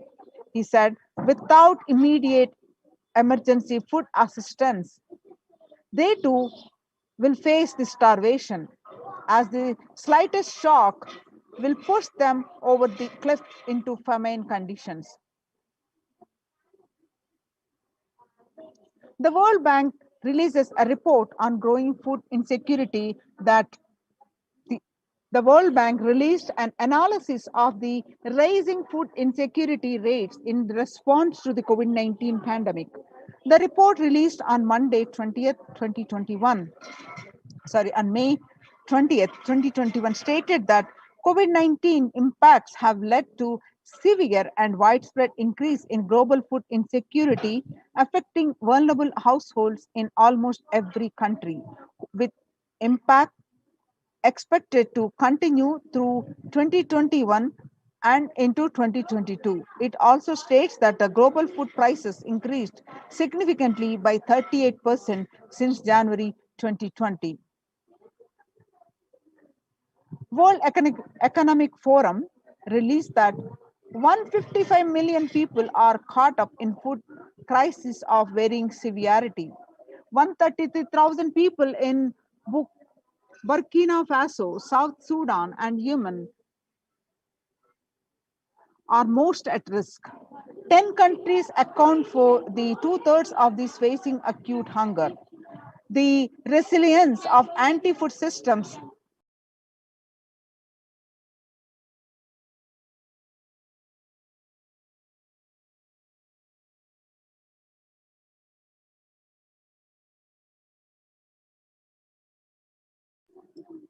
The resilience of anti-food systems is being eroded by conflict, insecurity, and environmental trends. Join now in these COVID care protection centers. Register now through the link below, https://kailasa.org/kailasa care. Now let us understand the revelations from the Supreme Pontiff of Hinduism, that what you eat, you become what you eat. What you eat contributes to what you think. contributes to what you cognize, and what you cognize contributes to who you are. So what you eat directly affects to who you are, and that is why I am making the statement, you become what you eat.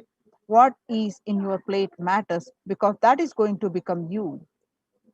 Violence-based food derived from killing animals and life-negative, chemical-based toxic food both harm the system equally. Organic vegetarian food is not just for health.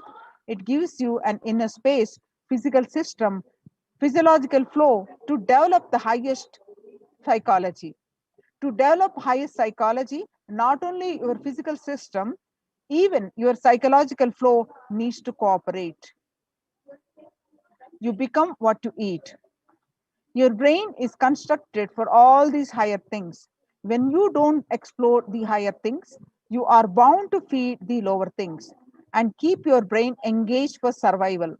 If you don't explore the higher dimensions of consciousness, you will force yourself into the drugs and try to explore the hallucination, imaginary, illusory dimensions of the universe. Vegetarianism as a lifestyle. The human body is naturally designed for vegetarian food. The inner mechanisms like feeling, thinking, words, and everything is designed to function with the vegetarian food. It is like having a generator which can handle only 220 volt current, or a UPS which can handle only 220 volt current. But it is given 20,000 volt current, what will happen? It will get fused. The food without anxiety, the food without fear, the food without depression and by memories, if they are consumed by a person, the energy with which they think, the energy with which they utter the words, the energy with which they act, the energy with which they feel, everything will be aligned to the natural source of energy. It will be aligned to nature, which is the inner potential energy. The Kailasas Annalayas serve continuously the free organic vegetarian sattvic meal for one and all, eliminating the hunger. The developmental, economic, social, and medical impacts of malnutrition and famine have a critical impact on the individual, familial, community, national, ultimately on the global level. With the ongoing COVID-19 pandemic triggering an alarming spike in food insecurity, and the United Nations have given warnings of famines of biblical proportions. In 2020 alone, 690 million people were estimated to be pushed into food insecurity. The access and availability to organic food has become of utmost importance. Through the Kailasa Department of Agriculture, the Supreme Pontiff of Hinduism, Jagadguru Mahasannidhanam, His Divine Holiness Bhagwan Nithyananda Paramashivam, has committed to distribute the free organic food to everyone, not just since the beginning of his public life, but from his very upbringing itself.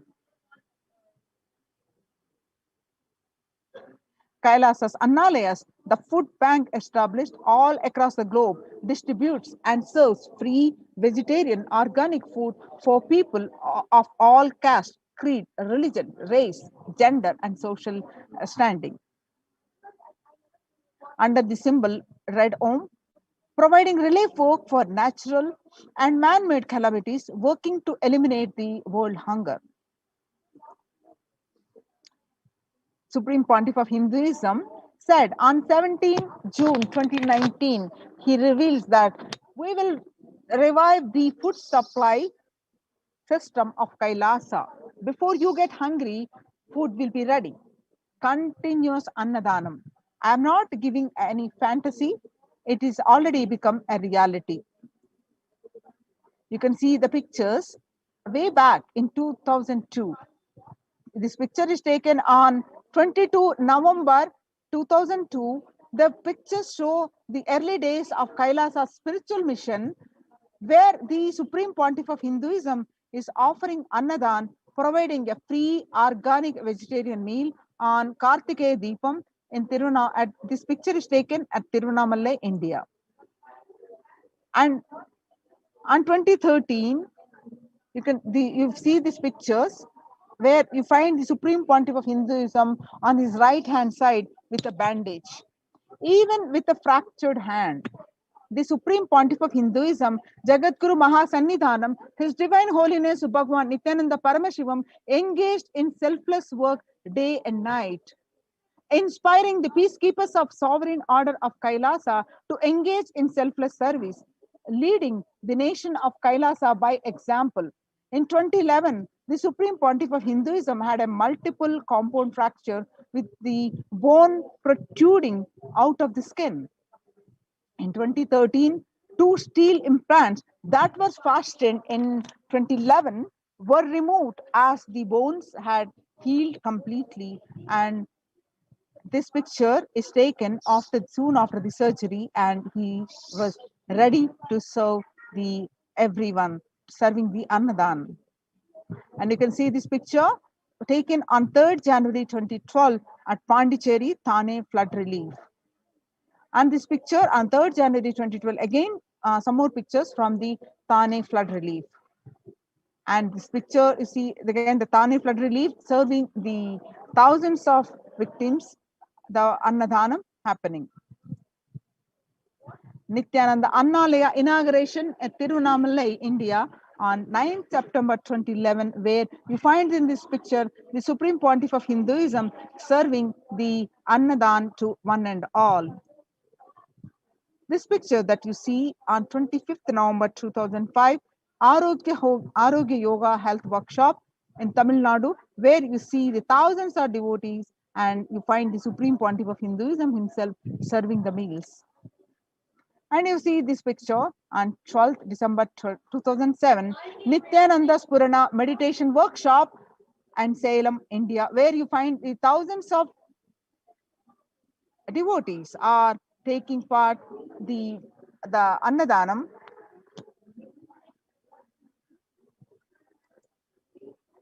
You find this picture on 20th September 2012, Nithyananda Purana Meditation Workshop in Tiruvannamalai, India. And this picture is from Kartikeya Deepam celebrations, where you find the thousands of devotees are served food. And this picture is taken on 27th November 2012. And this picture you see are taken during the part of the Inner Awakening Meditation Workshop in Tiruvannamalai, India, where this picture is taken on 10th May 2017.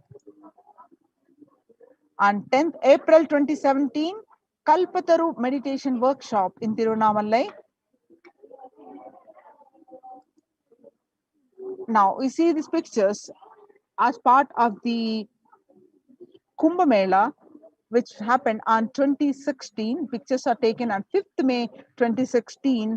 Bandara feast served for respected spiritual leaders and the Hindu monks, where you will find lakhs and lakhs of monks and devotees are fed the free sattvic organic vegetarian meals every single day.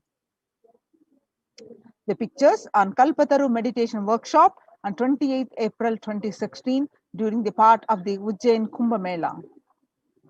And 11th March 2017, Arunachala Sarvajna Peetham, Tiruvannamalai, India, the Annadanam service. And this picture you see from Tiruchengodu Sarvajna Peetham, India on 18th August 2019, where the Annadanam is happening. On 6th July 2019, Annadan distributed during the Guru Purnima, the traditional celebration of Guru, the Kailasa in Houston. And on the 8th December 2016, the Sadashivoham Meditation Workshop in Adi Kailasa, where you find the Supreme Pontiff of Hinduism serving the meals.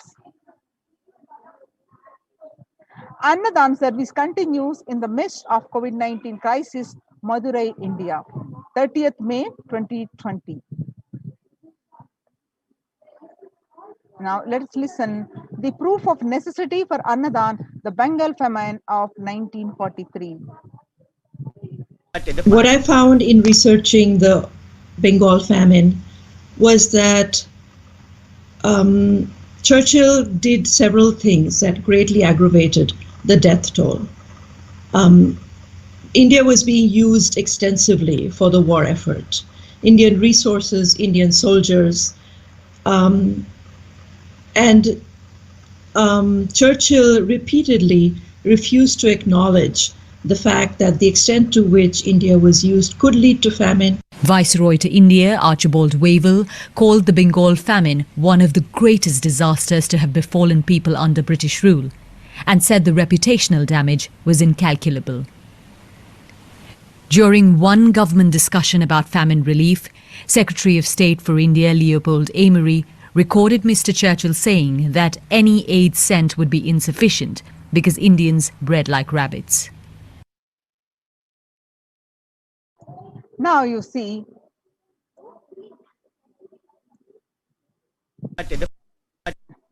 in 1943-1944, from the video, we learned that in the man-made famine of Bengal, as per the existing records of 3+ million were murdered.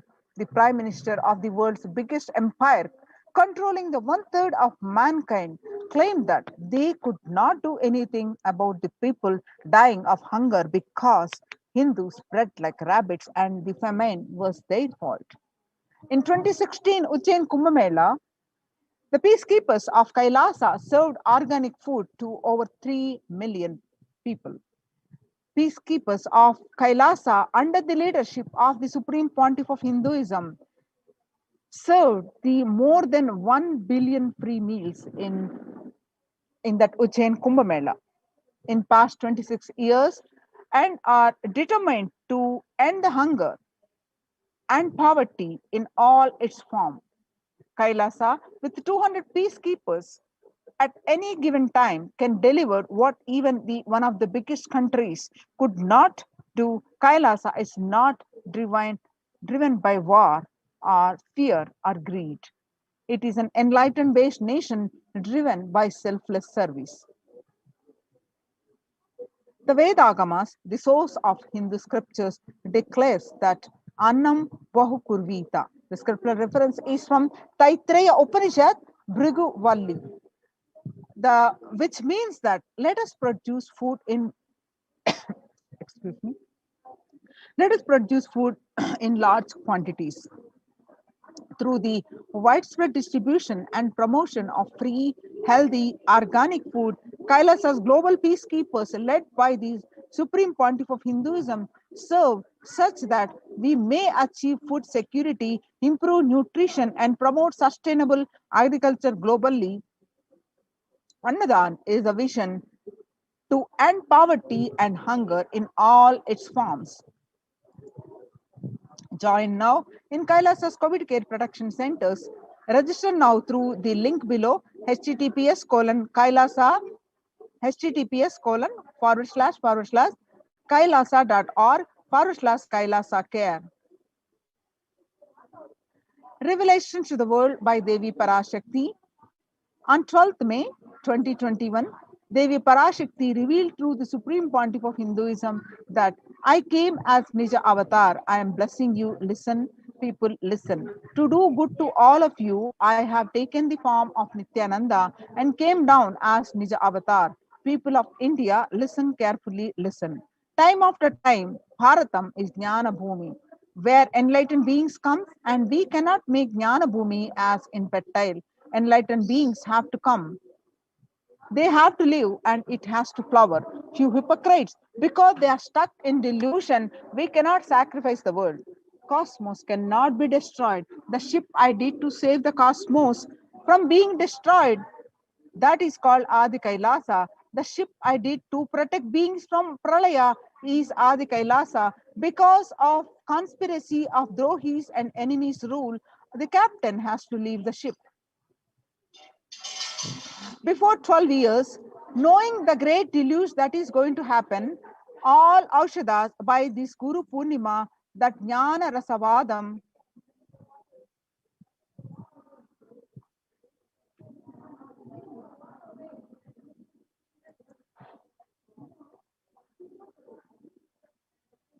before 12 years, knowing the great deluge that is going to happen, all Aukshadas, by this Guru Purnima, that Jnana Rasavadam, Navapashana is going to flower, allow people to come and take dip in Navapashana flower. People, whoever comes and dip in Vaidya Sarovar, they will not have death, they will not have corona. Crores and crores of people will come in line every day and they will come and dip in the Ananda Lingam.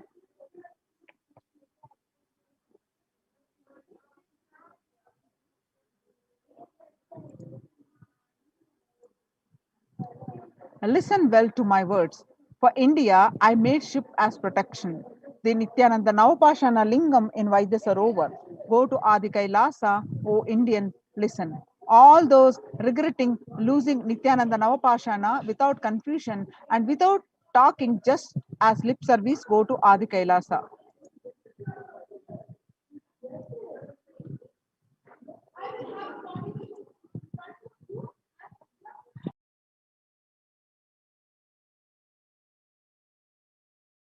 Continue the next segment after a short break.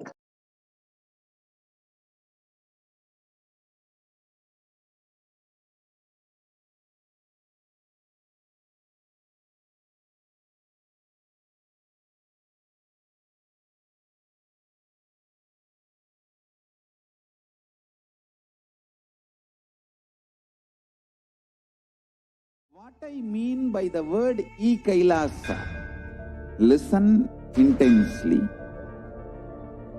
Enlightenment ecosystem, literally enlightenment itself, in your own home, wherever you are. If you cannot come to Kailasa, it's okay. Kailasa can come to you. Kailasa coming to you is e-Kailasa.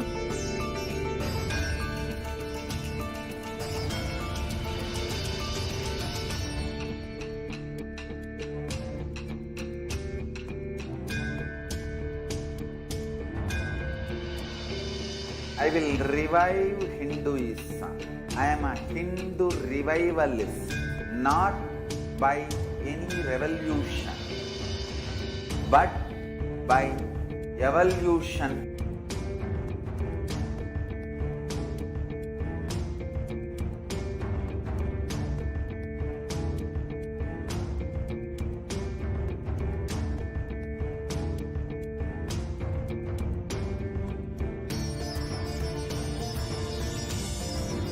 And setting model community.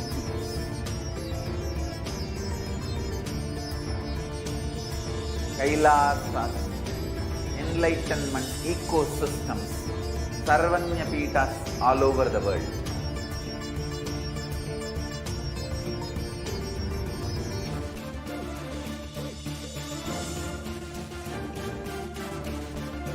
All powerful cognition, knowledge, only when you live, power manifestation and possibilities manifestation happens. It's a fundamental truth.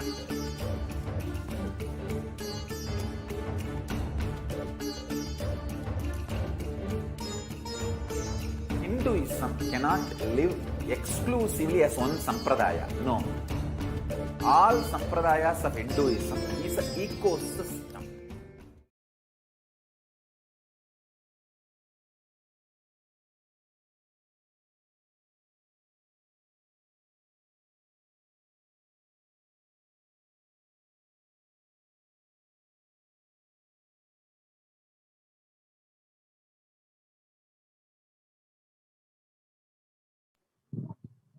Sorry for the technical glitch.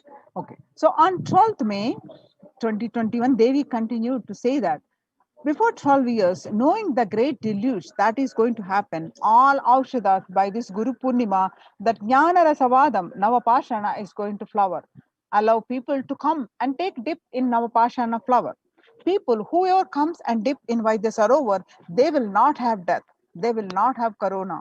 Crores and crores of people will come in time. Every day, they will come and dip in the Ananda Lingam. On 13th May 2021, Devi continued to reveal that, listen well to my words. For India, I made ship as protection. The Nithyananda Navapashana Lingam in Vaidyasarovar. Go to Adi Kailasa, O Indians, listen. All those regretting losing Nithyananda Nija Avatara, without confusion and without talking, just as a lip service, go to Adi Kailasa. Scores of people will come there looking for health, Navapashana water feast and medicine, to get health and protection and enlightenment. To protect India from the great destruction, I, Parashakti, made this huge ship. Even if the captain is not there, ship is there. When the first world countries closed their borders during a massive global emergency, Kailasa has opened its doors to all without exception. Join now in one of the COVID care centers. Kailasa rushes to aid India as India finds itself on the verge of COVID-19 third wave. Multiple free COVID care centers opened across India. Various social services offered during the pandemic in the Kailasa de facto spiritual embassies across India. Spiritual services offered during the pandemic in Kailasa de facto spiritual embassies across India, and cosmic revelations on global pandemic.